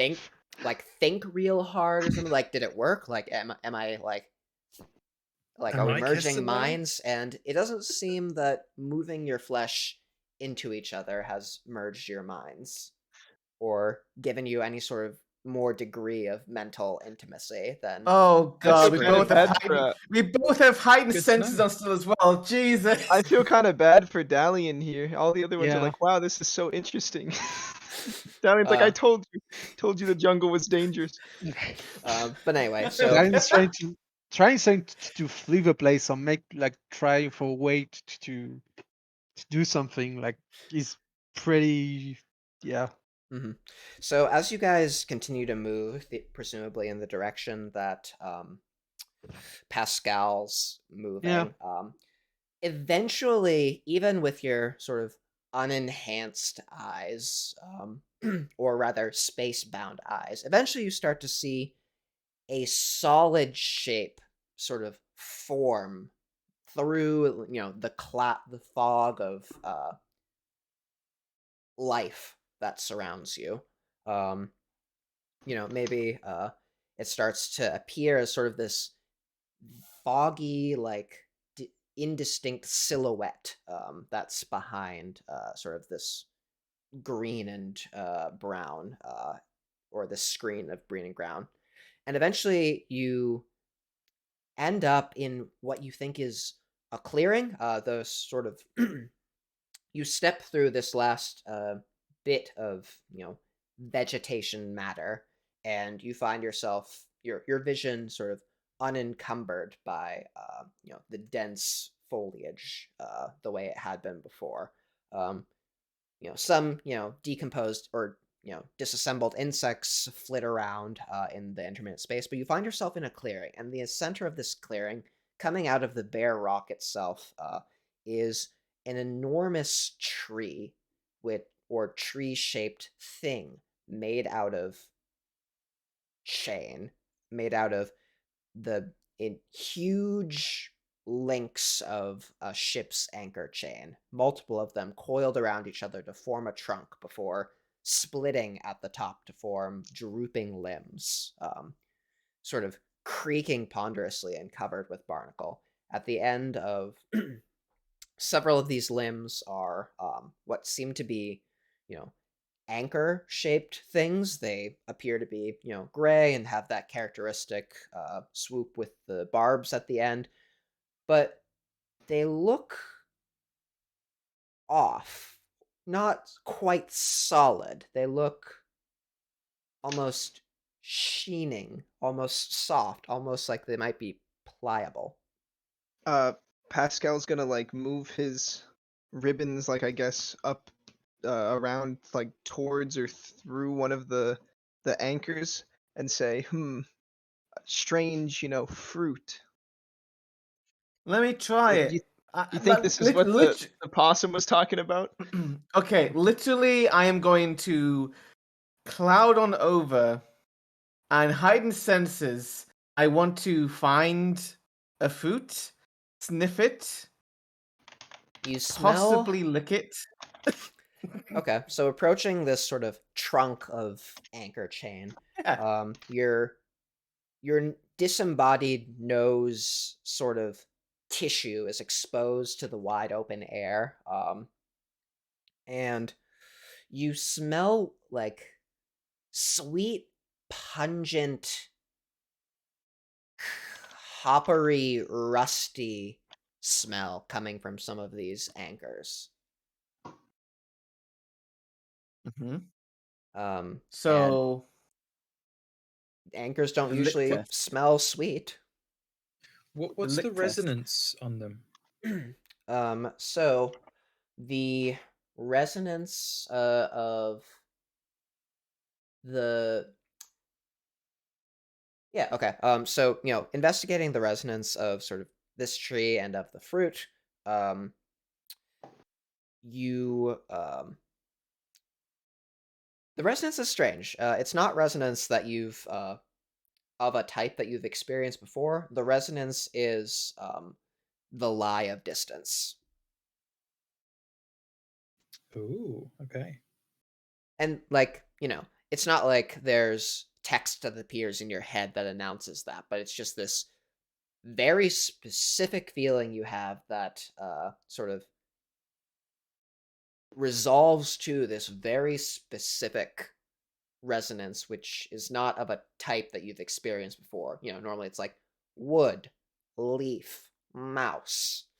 Would it be comparable to kind of what I sensed, well, like the resonance that I can pick up with on Pascal, or what we experienced with the teleportation earlier?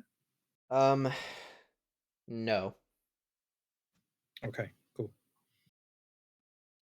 But so, Kessin, you said that you were, going to try Yeah, to, I'm gonna lick it.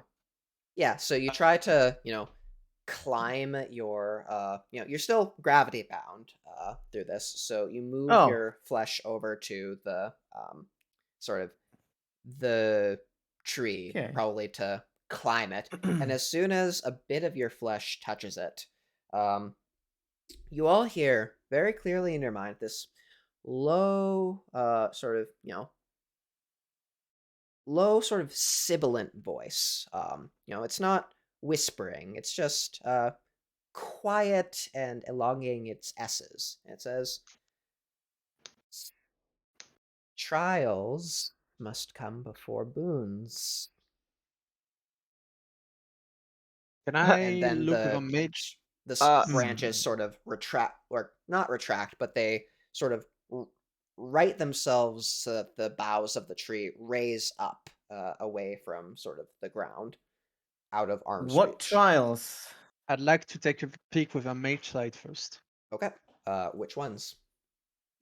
All of the both of them. Time and Right. fate. Time and fate. Let's see. Do you have fate, attunement? That doesn't matter.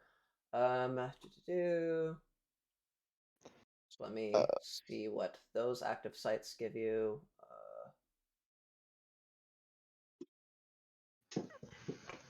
Fate site highlights anyone the mage watches who experiences dramatic failure, exceptional success, or reveals the presence and use of a destiny, but not the detail. Time reveals the split-second adjustments of time, allowing the player to know the blah, blah, Oh blah, yeah, it's not ratings, super useful. reflexive action. Temporal Just want to see if there's a warps. mystery in there. So, Well, I there's mean, there's definitely a mystery, I think. yeah, time is not flowing as it usually does here. You're familiar with the normal course of time, of the sort of stuff, or how quickly the stuff of the future gets woven into the thread of the now and then the past. But you're definitely disjointed from it in this place, following the theme of things being disjointed from how they usually are.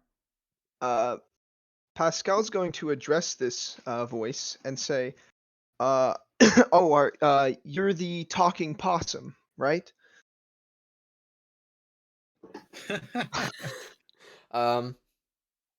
Because he recognizes You this is seen a any new voice boats? and was not here for the talking possum, so he's just gonna assume this must be the talking possum.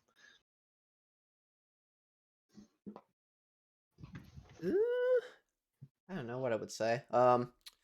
No. I try to wave my arms as a cloud, like, no, stop the possum. Okay. So you will your flesh to sort of move and wave, and these, the cloud distorts itself in a way that seems like, I imagine you're like doing it like horizontally, like no. Yeah. And the voice addresses you again. You are very attached to the flesh. You are attached to the matter which you think makes you up. The mind is real, independent of what flesh it is housed in, and the distance between there is no less distance between your head and your feet than between here and the you'd probably Okay. say like the fields of Amsterdam or something. It's given me some If you can some overcome esoteric. this, if you can overcome this, then you may touch the fruit. Can I roll intelligence and academics, and I have a speciality with natural philosophy? I want to make the argument that, well, clearly there's some matter here, and you're trying to keep it from us. Like I was going to lick it. Making the argument. Sorry. So what are Clearly you trying to matter. do? Are you trying to I'm argue? trying to argue. I'm trying to argue what I know about how the universe works, but also point out. But see, I was gonna lick matter just then, and you pulled it from us. Clearly, you care a whole lot more about what matters here than what matters to us now, doesn't it? So, what's the matter? I like how Right. you just said, I want to use my specialty on national philosophy to lick this fruit. No, natural philosophy. It's would- not. So That would give be me, science, right? Not academics. yeah, Look, it'd be. I am courageous and curious. I want to lick the fruit. So you're trying to persuade it. I'm Yeah. gonna say And give me a manipulation. Well, Oh, you're being very upfront with. Give me a presence plus science or academics roll. Minus. that's even worse for me. 3. You can't just roll to be correct. Oh, Jesus. Not unless I was an archmage. I'm tempted to say. I'm tempted to say I'll fill this on purpose. Let's see. Wait, so are you euphoricing or?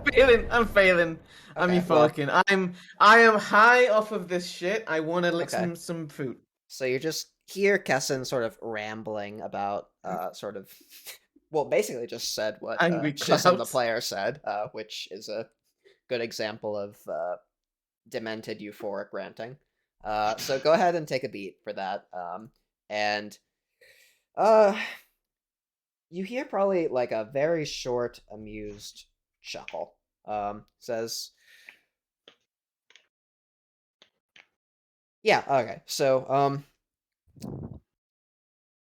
Kessin is his mind. Kessin is his flesh. Kessin, the flesh that houses you gives you sensations, gives you the, the instincts, the, flash of, neuro electricity that causes things to move and makes you move. And all of that flesh, all of the bit that makes up Kessin, all the rest of you, and I guess Kessin themselves, sees the cloud expand out, and to the point where it's dissipated, sort of far beyond the confines of this, far beyond sort of this clearing, and continuing to spread and be sort of taken apart, sort of scattered to the winds. But Kessin, the mind, even without, even with Kessin's eyeballs scattered, through this disassembled jungle, you are yourself. You feel yourself still and distinct from all of your flesh, which has been scattered to the four winds. as far as I also anyone except Pascal can tell, Kessin is gone. But Pascal can still see with active mind sight if you still have it up. Kessin's mind here in this clearing. Pascal's gonna witness this and get a little bit confrontational, right? Towards whatever strange voice is saying, strange words from this tree. Mhm. And basically just I would go, also, yeah. I was gonna say I would also argue I realized just like after roll etc.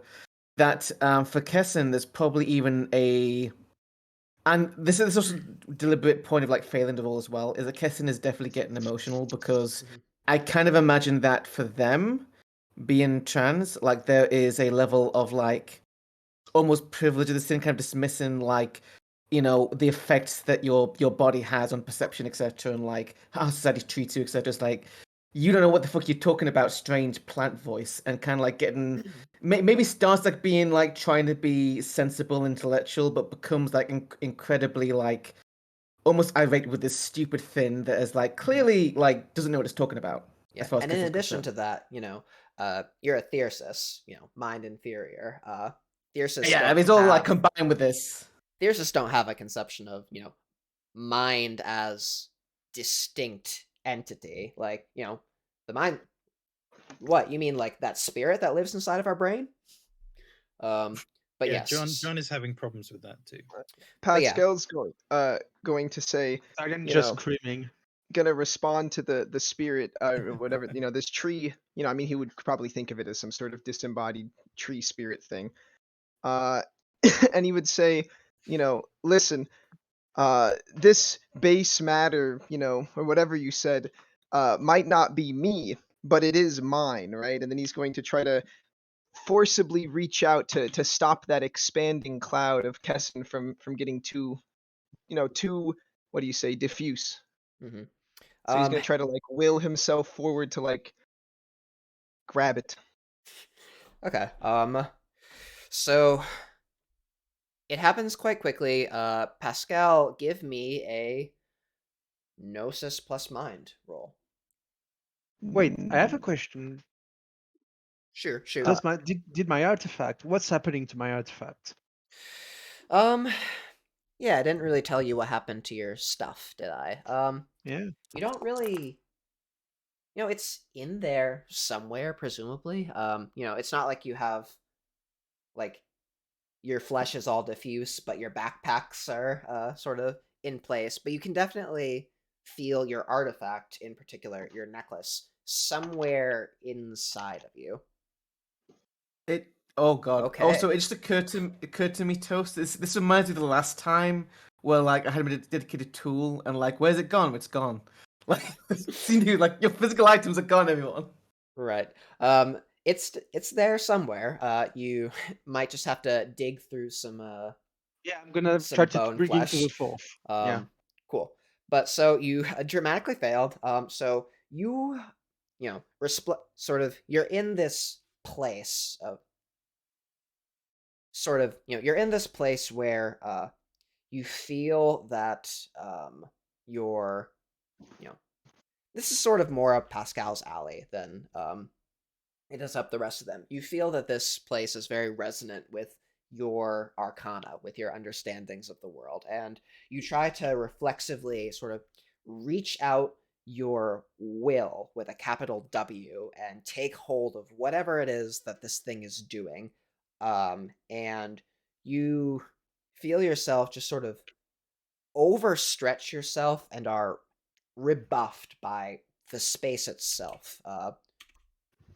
Very dramatically, violently almost.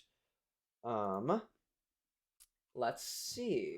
Conditions.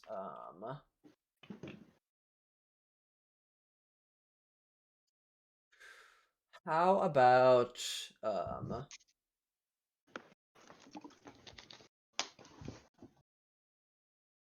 how does the humbled condition sound? You have been reminded of the power of humanity, and your arrogance and pride crumbles away. So basically, you like tried to reach out. You tried to exert your will over whatever the fuck is doing. Whatever the fuck this place of power or whatever this place is, and you feel yourself realizing on a profound level that this is a place of power. Okay. So you cannot bring yourself to harm the source of your humbling and treat it or him as a source of great wisdom and solace. So not necessarily, the solace, but you're kind of, you're feeling humbled by this tree. Let me copy those and give you the condition. I put it on. I got it. I found it in the book. Cool. Okay, cool. But meanwhile, Kessin, so you feel yourself sort of in your mind, your eyes one one side of this, your other eyes the another place. Your flesh is feeling whatever your flesh is feeling in all the places it's been scattered into. Are you, or you hear in your mind, not through your ears, overcome the space which you think has separated you from you, and you will be able to lick the fruit.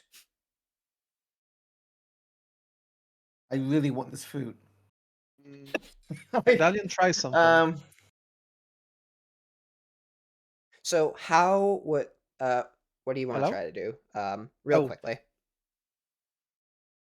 Well, to Dalian, like hearing all of that is like, okay, it's Stockholm, full of the trees order, and he's gonna try to think about his relationship to time in Nova's.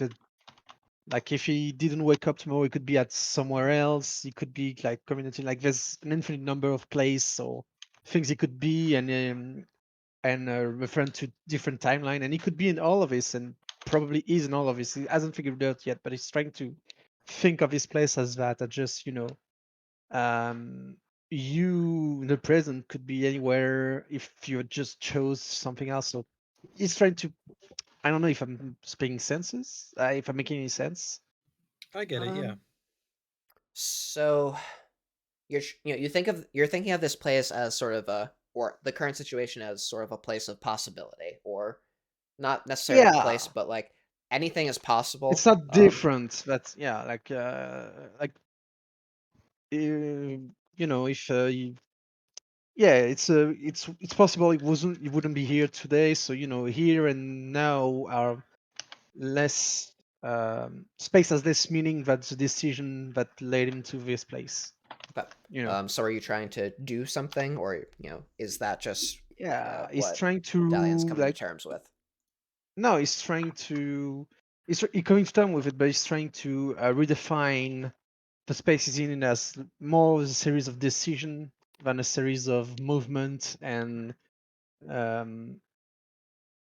spatial awareness. And like he decided to come here. When he came here, something changed. So maybe if he tried to find something else to change or another act to do, he would be able to overcome this space. He's trying to intellectualize all of this to try to better navigate the environment. Okay. We'll get back to that. But Okay. meanwhile, Kessin, Yep. how Okay, do you... I know what I'm doing. So, quick question though: can I still cast spells technically? Yeah. You Okay. feel that Yeah, your it's simple. will is as strong as it was. I am determined to pull myself together and lick some fucking fruit. So this is what we're doing. I am going to cast a life spell. Specifically, I'm going to What practice? cast a ruling spell. Specifically, this is going to be body control, more or less. And what I'm doing though is I'm then going to, once I've cast it, I'm going to use athletics and have speciality in swimming. I am going to swim and pull my body together as fluid dynamics into one gestalt whole again. And I'm going to control myself and bring it together. Okay. How does that sound? Go for it. Okay, first I need to do my my body control, obviously, or cast 2 spell. Duration, no duration. I want I get 2 free turns on this really, so I'm not going to cast it like a entire scene. Just going to control it and then bring myself together. Casting time 1 turn. 1 reach from the spell. I think I'll cast a reach to. No, no reach. Okay, yep. I have 1 powers to roll for this, unfortunately. Okay. Are you I releasing will. I think we've established that we always release because we don't know any better. it? I'm gonna spend willpower on this spell. Okay, here's my paradox. Oh, No paradox. okay. And then my actual spell casting. Oh, for fuck's sake! Unfortunate. Would you like to dramatically fail? No, I'm not gonna risk that. I'm still gonna try to swim together though. Okay. So, yep. I can accept that. I accept that I try to cast a spell. It fails. Okay. Give me a Would it be Dex or Wits. Strength Athletics? Give me a wits plus Wits. athletics roll. Well, actually, no. Give me an Okay, intelligence plus athletics roll. Okay. And can I use my specialty swimming? Sure. If that helps you, sort of, you go through the muscle memory, that's sort of encoded into your Yeah. brain, your mind, your what have you. I'm going to not spend willpower on this. I'm going to save willpower for this one because I get 6 die. So watch it fail. Yes. Okay, 1 success. So it's taking a little while, but you feel, sort of. Kessin is recontextualizing their relationship with, the bits of their flesh. Normally, if you're swimming, right, you take your arm and you move it forward and you slice it through the water towards you underneath, and your legs are kicking. But you don't really have that reference here, but because of your current state. But through sheer force of will, you, through your sympathy, well, small s sympathy, sort of relationship with your scattered flesh, it all starts to come together slowly but surely. I kind of imagine that the different clouds kind of like shape and contextualize. Some like start flapping around like manta rays, like one's got a flagellum, like any kind of like idea of like how something can swim in liquid, and it's like they're all floating together. I like that. Okay. Yeah, so it takes a little while, but eventually your gestalt cloud of life matter comes together in the same quote unquote place as your mind before this tree. And the others see sort of bits of, manta ray clouds of flesh slowly make their way back into the clearing.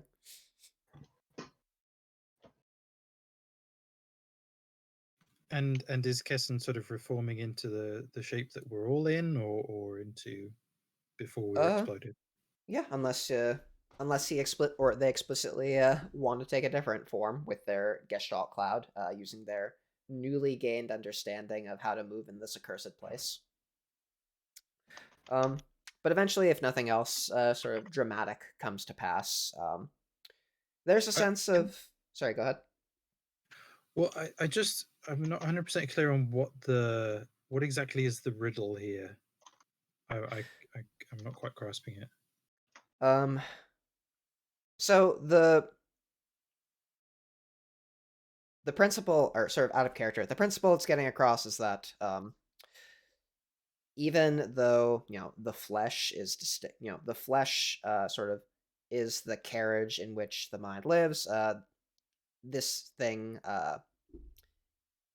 is telling, or has taught Kesson, that even if the carriage is scattered and thrown away, there's actually really no difference between your leg being in Okay, that's what underneath I thought. you and your leg being in Acapulco, because it's still your leg. Yeah, it's about like Gotcha, okay. Well, before we move on, then I think John has been kind of struggling with this because as you say, there's the Thyrsus sort of instinct of, well, the mind it exists in instinct and everything like that, but is going to try and kind of follow the logic and sort of like, I guess, try and distance the mind from the body in a sort of meditation, and kind of go inward and away from the flesh. Yeah, that's what Dalian was trying to do, reconciling the things under his Arcadian paradigm, I guess. Sure. Okay. Both of you give me a what's meditation? I think it's Resolve, composure. Yeah, that sounds Composure about right. resolve. Yeah, give me a resolve plus composure roll to meditate. John, you'll take a -1 to this for your path. No. Oof. Is it too late to spend willpower on this? It is, in fact. Oh no. Take a dramatic failure though. Nah. Okay. Cool. So you sort of ground yourself both mentally and emotionally and fleshly in sort of this place. I imagine that maybe the cloud that is John actually like folds up a little bit to sit, quote unquote, on the rock, and yeah, what do you think John gets out of this as he sort of you feel your mind right now in a way that you haven't before, as sort of a distinct state, not just the confluence of your emotions and your present thoughts and your appetites. What do you think John takes away from that? I think John kind of is internalizing this notion of, because this our cloud forms, that's something that John is really vibing with, because that's kind of what John has been imagining the world is kind of like, that everything is kind of interconnected and a cloud of stuff that matches up with their spirit site specifically. So what they're trying to do is kind of go, okay, well, what if minds were like that, and I just kind of just sort of shift into a different place and into itself, kind of thing. Okay, cool. In terms of actual like modeling of this new awareness, just go ahead and take a beat. I don't really know what condition to give you, so I'll just give you the beat. But eventually you see Kessin, quote, the collective that is Kessin reform, and one of the boughs of chain bends down until that anchor is just before you.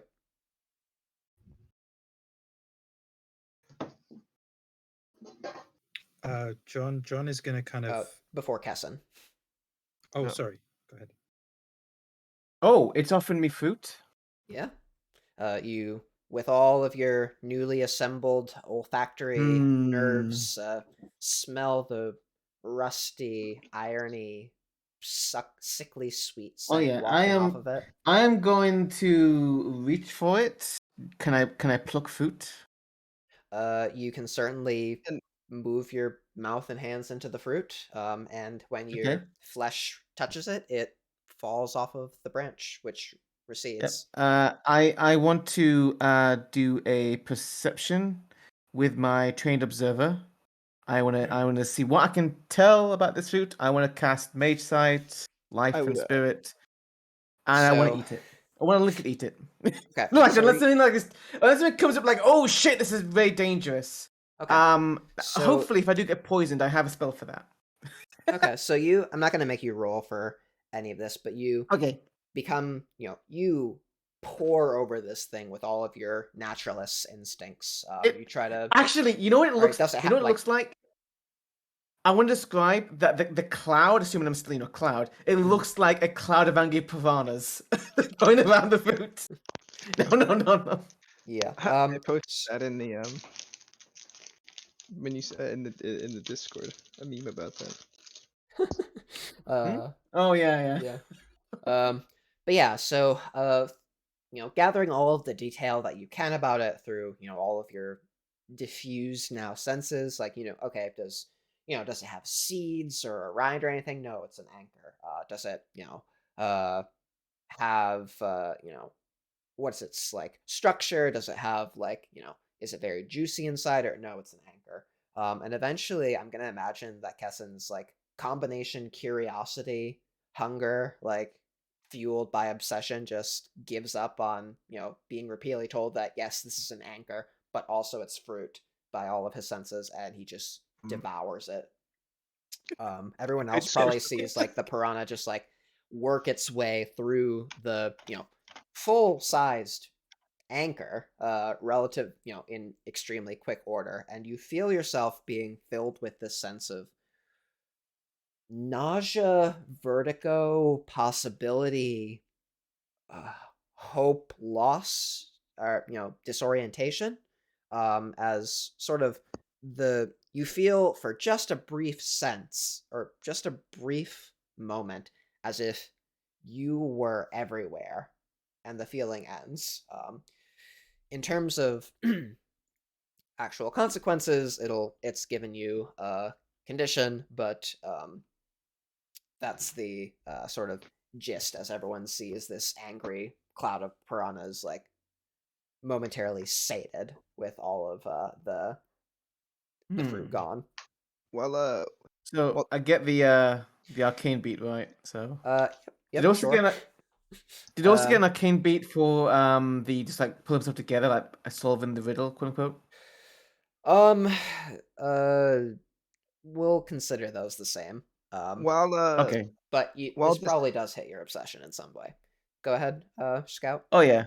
I was gonna say, while the cloud of piranha descends, I'd like to cast like maybe a down and dirty space spell. Sure. Based off of like unveiling. Pascal has seen sometimes, hints of connections that, bind together people and things that they have on them, they care about, that they're connected to. And so he's gonna try to reach out and try to physically, kind of yank on his own. And he's gonna kind of conceptualize his body as being like something he owns, or that is his first and foremost, right? Okay, so what is this, a knowing spell, or it's a ruling? I guess because you're it'd trying be to. if I'm physically pulling the threads like to me together with magic to pull the body together, I guess it'd be ruling, right? Would that be allowed? Yeah, sure. Like Roll me a rule, my space ruling. connections are pulled towards me Mhm. like that. And I will spend willpower on this one too. Do I get any like environmental yantra bonus from this space being resonant? Yeah. This place and is very, this place and the space with a capital S within it is resonant with space with a capital S, and your experiences so far. So this will be a +2 environmental yantra. All right.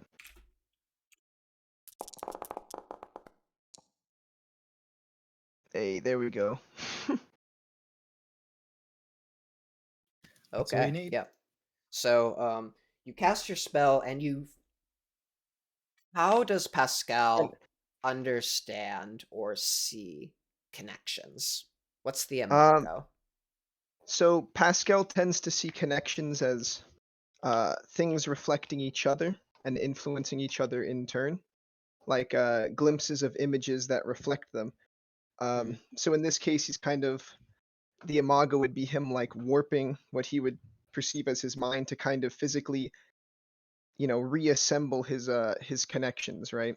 Yeah. So I like that. Okay. So within and sorry, go ahead. what he would be, I was gonna say, the unlike like the cloud of piranhas, Pascal would be trying to like bring himself together as he would see himself like every day, you know, what he would consider like his body, you know, him looking normal under that sense, because that's how he would conceptualize kind of himself. Okay, cool. And going off that bit of reflections, like maybe I imagine like Pascal like looks within himself, and in sort of the imago, he opens himself up, and there's I don't know, like the inside of a barrel, just like filled with tiny little tiny little mirrors that have faint reflections of certain objects or places or people in them. If you look at them at the right angle, that represent sort of his connection to these things that he has touched, that he is close to. And it's also gonna be like in this case as well, his connection to stuff like his body, right? So like Right. you know, like, oh, that's my hair, you know. Mm-hmm. Yeah. Reflections like him having to like brush it or move it up like that, you know. Yeah, and going off of the ruling, he definitely gets the sense that he could reach out and grasp this thing through his connection to it. It may be harder or easier for some things, but he is connected to these things with his will, or his will could be connected to these things. Okay. So, Kessin, you gain a one-time use condition called Uncontainable. Once, you may overcome any attempt to restrain or contain you, or otherwise sort of keep you out or keep you in of somewhere. You blink through a cell door, or you sort of pass through the chains or ropes restraining you without fail. And when that occurs, yeah, cool.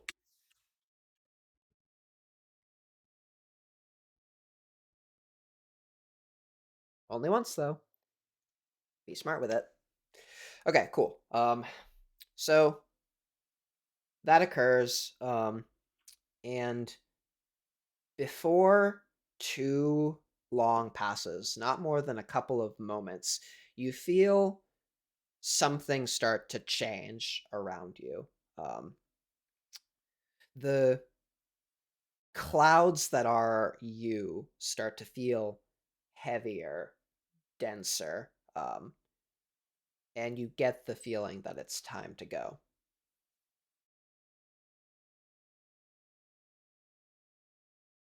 It is time to go. Okay. Cool. So before too long, your bodies reassemble themselves. Okay. My mic was. Okay. Sorry. Go ahead. I wanted to ask if you could say again what you just said about the cloud. I didn't heard that. About the what? What the cloud did, like the tree cloud, what it did. Oh, so the tree clouds, things are starting to get more dense. Basically, like you feel yourselves start to reform again. Your muscles are knitting themselves back around bone. Your fingernails are re-embedding themselves into fingers that are taking shape. The tree thing. So just a recap of the past couple of minutes, you mean? No, just like you say, something began to happen. Like I didn't hear. Oh yes, you're reforming essentially. Okay, and the tree is not doing anything, right? The tree's not doing anything. In fact, the tree hasn't spoken to you since it dropped its fruit. Okay. Is the foliage reforming as well, or is it just us? It is, yes. I'm assuming that we still don't get any from anything significant from life and spirit. It's probably the space stuff going on. Yep. One thing that I did forget to mention that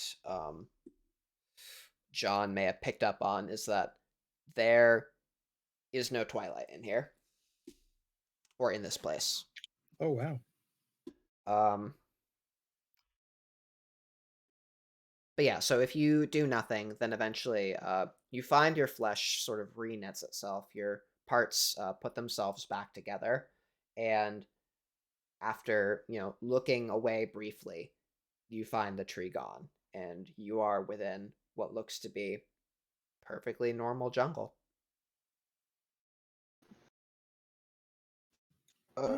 Okay. We never So did Dalian's find gonna- those possums. Pascal's gonna start Dalian is just going like to try to like cover and stuff like that. Do you still have everything? Everything is in the right place. Okay. Yes. Yes. yeah, Yes. Pascal, same thing, just kind of like ruffle through his pockets, pat down his his chest, all that. Yep, your money and possessions weren't nicked while you were a cloud of flesh. Your stuff is all still there. Your body, your arms and your joints still move the way that they did before this experience. You probably still feel quite unnerved and not entirely reassured by the, results of your brief inspection, but nothing seems amiss. Whew.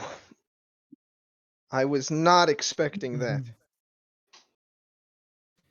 John is kind of looks a little bit sad to be back in kind of not cloud form, and is kind of quiet and introspective about it. It's kind of pondering what's going on. Pascal looks, still a bit shaken, but like just relieved to be back in one-ish piece, or at least same amount of pieces, but more solidly put together.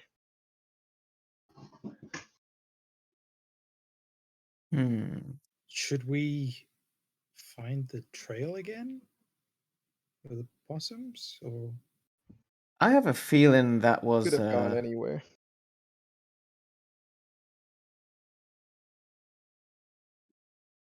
What was that? Yeah, I didn't want to interrupt Kesson.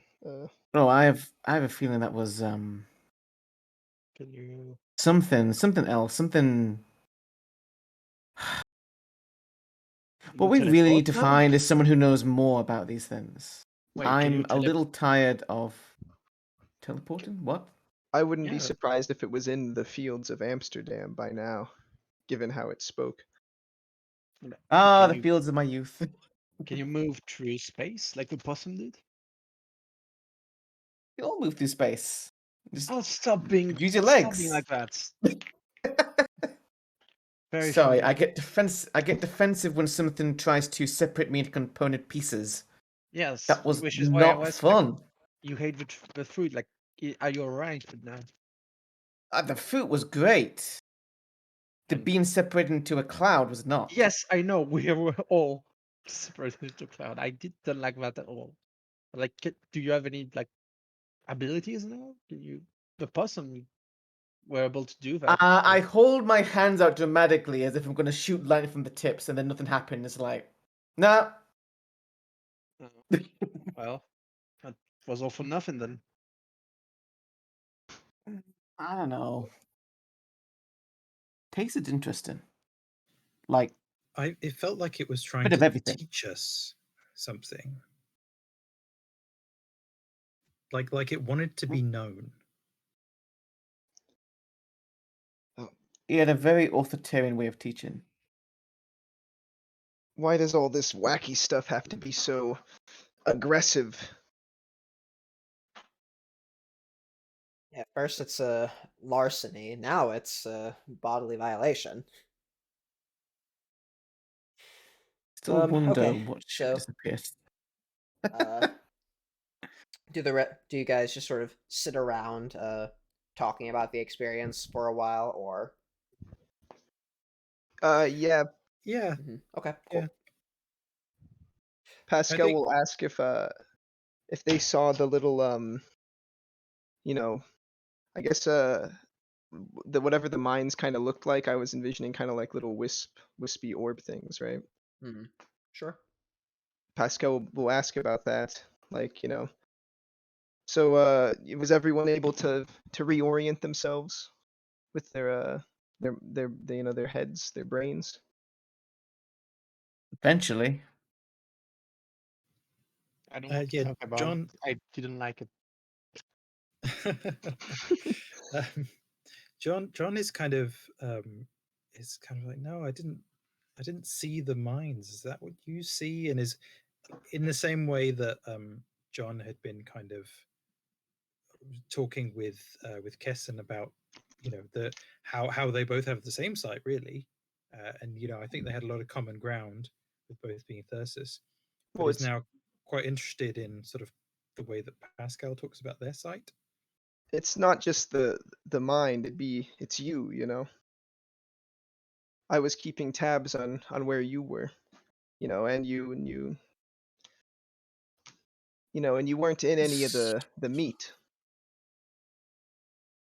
So you're Yeah, saying that you it was really see wrong. It was weird. It was wrong. you see locations, spaces. Well, What about you? What do you people. see? Pointing at Dalian. What do you mean? What I see? Well, you were there. What did you see? That place was like hallucinations made real. Yeah, we're, something we're like all that. seers, aren't we? Yeah, but we see different things. That's what I'm getting from this. I don't know, like time was a little fucked up too. I didn't like as You can I see felt like time. no, I can't. You can't see time. Like that's not what I'm. It's Oh, Well, he can in a felt like sense. yeah, but what does time look like? We've all seen the time knife.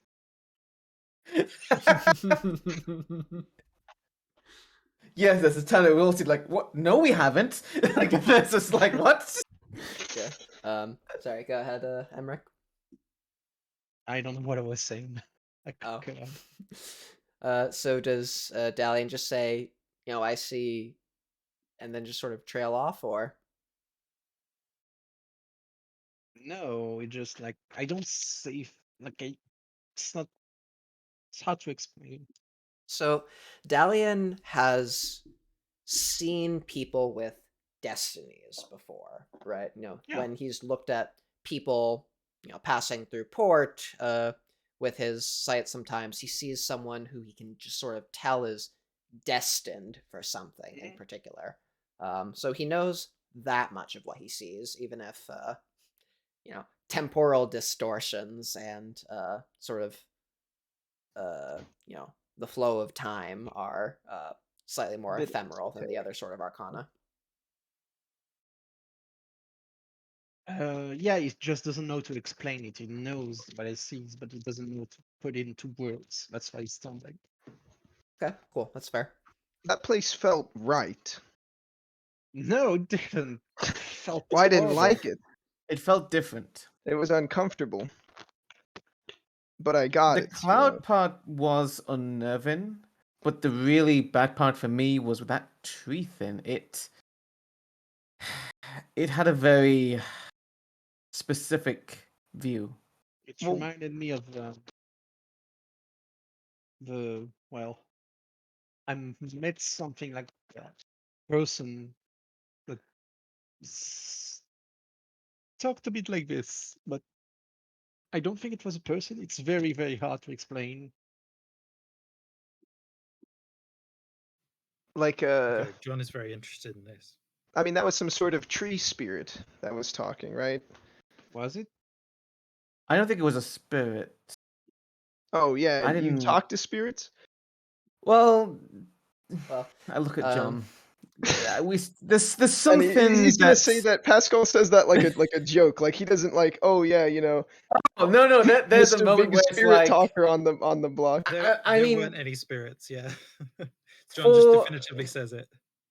For Kesson, their specialty is not spirits, but like they probably are aware there are things that talk and like some things have animus to them. That didn't have animus that they were familiar with. It was something else. Right. Something from outside my context. Didn't Well, it feel was- like a spirit. It was certainly a being of some sort. Felt more like person thing what I saw a while ago. I mean, it was a big magically thing. It's close enough to a spirit. And he's saying spirit, of course, with the lowercase s. Like that's just his go-to word. And he says it the same, like as he would also say ghost. Like to him, a ghost is a spirit. He's just using the colloquial term here. Mm-hmm. And this is So- probably maddening both the Thyrsus, or I guess like Maybe. I mean the Well- like the high speech word for spirit, right? Like in the speech, Hey, would you know high like, speech? the concept for spirit, and maybe that by convention, I guess maybe it maps to sort of I the thought- word spirit in English, or is the closest whatever. I assume you're speaking English or whatever. I thought that we didn't know high speech. Speech. we don't Every know if you use mage it. knows high speech and You can read it. high speech, but not You don't know We how don't or know if you mages who use are it. not part of an order don't have the training to utilize high speech as a yantra in spellcasting. Okay. I'm probably saying So- it can be difficult to like Mhm. express the truth you're trying to grasp at. Right. Especially in a horrible language like English. So Truly the this- worst. Yeah. with this discussion, I just realized what if this entire time is speaking to John like in either high speech or like I forget the name for it now. The I First think we tongue? established that we were speaking High in speech, yeah. French together. Yeah. yeah, I know it's like French or something I'm using. But... He's saying Lingua the franca. you know, I whatever Yeah. refuse the, to Not a speak good English. language. High speech isn't a good language for conversation. They will only civilize people. So, John is very interested in this conversation, in kind of mapping different people's understandings, but being particularly in kind of Pascal saying this place was right and Dalian saying this place is wrong, and John is kind of John is kind of troubled by it, troubled by this experience in a way that like they thought that parts of it were right, it felt right and felt like it was not right but correct, like it was saying what was true, but parts of it that seemed to not be true or not be correct as John understands it, and seeing that between the four of them, they all have these varying perspectives. They realize that they wouldn't have been able to grasp anything here by themselves, and so and kind of expresses this to the rest of the group that we all clearly have different perspectives here. Maybe we should form some kind of strange company to to witness these strange things, and to understand them. definitely sounds more interesting to sketch than just whatever plants you see. And Pascal's gonna kind of gesture towards, our naturalist in the group. Um, Yeah. agree, like yeah. It's like a moment where Kessin wants to argue the point, but like, yeah. Yeah, I mean, most moments are. I mean, we're not living on this island, so I guess I could go places, but I have family that I must go visit soon. I don't know. I have a crew. I mean, if I can convince them to have you aboard, maybe go exploring for where this anchor thing has gone next. I'm used to, serving aboard a ship. And it would be What do you interesting do? to learn more about this, the strangeness to the world. I mean, assuming my ship is still there, I hope it is. If someone's taking whatever- ships. Whatever the particulars, though, I'm of our the tangle of our lives. I think that your perspectives are extremely valuable to me, and I think we could go a long way if we combined our efforts. I mean, I don't have. Well, I have something else to do, but I need to travel for personal reasons, so I'm willing to do that. I just I'll need to swing by my folk place first. So, what are Yeah, you this is more a calling your suggestion of collective? the possum sniffers. I was trying to include possum as well. I guess we could, Well, I was Possum more. Patrol. There was something that Pascal said earlier, or Scout, that you said, that was like, I'm gonna go and meet up with the strange people, and I kind of like that as, like, the strange company or the strange people. Mhm. The As a- strangers. Just Yeah, the I was more strangers. getting towards, strangers is are nice, you yeah. calling it, our company, our collective, our I like group? company as a word. Yeah, I'd like I think to. we imagine it as company, yeah. I have Yeah. to refrain from naming Because it's for like now. a smaller, like a pirate company. We barely know each other. Let's just travel together. I'm fine with that for now, but Yeah, might get I'm attached to- thinking more like out of character. What would I'd be a the name we're Pascal. angling for? Pascal. I think I find other character it can wait until we have another defining. Yeah. That's fair, yeah. And Pascal would probably mention that he's kind of surprised to see that their perspectives are so different, and he'd be interested in maybe like comparing notes, so to speak. Like Yeah, John is up for that. Yeah. kind of everyone describing separately their views on the world, and then trying to see what matches, see if there's like commonalities. Probably draw up a company charter. Standard pirating rules. Okay. Cool. So I assume you guys just start the walk back. yeah, Yeah, Okay. sure. So And, sorry, go ahead. Oh, Pascal's gonna, about 5 to 8 minutes into the walk, he's probably gonna mention like, oh, I do kind of miss floating along though now, after having to Yeah, totally. scrabble down the rocky hill that we had climbed up. Right. So is there anything that anyone else wants to take care of in the rest of this session? We've got about 15 minutes left. I don't think. Well, apart from checking that the ship is still there, I think that for next session we're going to. I kind of want us to go sailing. I'll be honest. Like I kind of want us to like start the pirating part of the adventure. Mm-hmm. Unless there is some kind of mysterious mage stranger that might approach us on the island. Dalian. Regarding, Like to go and try and get some medicine.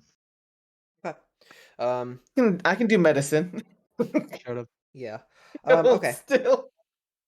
So, as far as like, I haven't pinned down, or I don't remember if we pinned down what variety of ailment your father has. No, we haven't written that down. He probably doesn't know exactly too well either. Yeah. Okay. Well, that might be useful to know, like the symptoms at least before we Yeah. go looking for medicine. But vaguely defined, the person who might have medicine in the port would be, sort of, I don't know, the governor's apothecary, or there's probably an apothecary in town, a very sort of small one. But Yeah. medicines are Dalian knows expensive. a tiny bit of medicine, so he's probably not. Okay. So I'd like to mention to the this, I guess, the others while we hike back, that if they do have alternate perspectives, perhaps they could help me out with something I've been trying to get a good look at in my on the side in my free time that has kind of stumped me as of yet. Sure. With what exactly? I've came into the possession, once all this whole mess started, of a sort of strange mirror.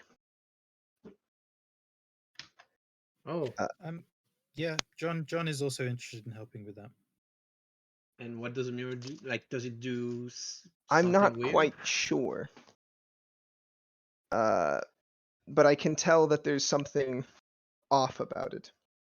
Okay. There's a moment where you ask, "What does the mirror do?" The Kessen's gonna speak, and then Pascal says, "Not sure." It's like, wait, what? What do you mean you're not sure? It's a mirror. Well, it reflects things a bit off, a bit, warped. Does it reflect Hmm. people that aren't there? Not that I've seen. Well, sort of. It Then reflects things you that can aren't see there. that Dalian's eyes have like there's a fire in them right now, like light that bing. Bing. Okay. Oh, Would Okay. would John's keen periphery be picking up on what sort of arcana that falls under? Yeah. Well, so the mirror doesn't have an active effect occurring right now, right? Yeah, you haven't. Oh, The mirror do you want me hasn't to? cast a spell. I assumed you were like walking back. Should I describe what the mirror looks like, or is it like? Back or do you have it We'll new? Oh, we'll do the mirror we scene can do that next time, next but time. when Yeah. you guys get back to Cool. you guys get back in the late afternoon to St. John's. You go your various ways to take care of your affects. You've been out pretty much all day. Dalian, you make your way to the apothecary. You probably want to get to him before he closes his doors. You Yep. enter into a small stall. A very small front room for a house, which it's clear that this is his home, and just the front room has been turned into a Mhm. shop with a little counter. It's quite small, only room for really the two of you possibly and another. There's shelves lining the wall behind this very low sort of very rugged counter that looks like it was fashioned from driftwood of some sort, and the shelves are filled with powders and liquids and whatnot with no labels whatsoever on them. And the apothecary, who's a small, wizened looking man, looks up from his scales as you pull open the door. Yes. Hello, sir. I'm in need of your crafts. What I can I do for you? I need something to get fever down and the cough, and I'm not anything you could have that. Oh well. Found me, He but starts. He, yeah. he starts pressing you for more information about the patient. Fever. As is there yellow bile that the patient is expelling? Are Yeah, they a bit. coughing a Yes. a lot of fluid? Are there boils? No. Okay. And so as he's talking, he's running his fingers very almost caressing the tops of some of these jars, running his hand down the line, before occasionally stopping and, taking a jar and spooning some powders onto a paper, which he's pulled out from underneath, somehow equally sensually. Mm. This should help bring down the fever. Root of, uh, blah blah blah. I'm not gonna try to make up actual medicines on the spot. But he mixes powders together on a paper and then starts very slowly with his long, thin fingers to fold it. And how will you be paying today? Okay, I assume that um, his reason for coming here was to work, so he could have some. So he's probably. I probably assume he got tiny bit of money that Yeah, maybe like won't be enough. his life Like, savings. yeah, which is gonna put on the counter. Um, Eh, sure. Give me. So you pull out a tiny amount of money. yeah, After counting it out, it's not the amount that he has asked for. damn. So how do you, what's your approach now? Do you beg? Do you just sort of shrug and put it away and walk out? Do you... Oh, he's gonna anyone can pay you, please. I need this medicine. That's all that I have. Okay. He tells you, you can pay me in kind.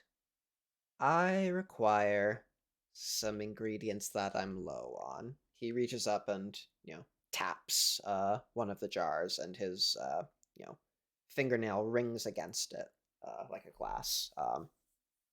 Powdered coral. I'm too old to go out swimming for coral these days, but if you can bring me some coral, you'll have your medicine. Does that sound fair? It does, yes. Lovely. The reef's out towards the west, near where you know of them. You're from around here. Should have plenty. Careful not to cut yourself. Might get infected. I'm fine. I'll be fine. Thank you, sir. Don't worry about it. And he's gonna exhale visibly, like. Right. And you see him, fold the, put the paper underneath the counter, and then, wait and watch for you to leave. Sounds like you need Team Thyrsus. Okay, cool. So we'll end with Dalian sort of sighing and walking out into the, into the twilight outside of the shop. Cool.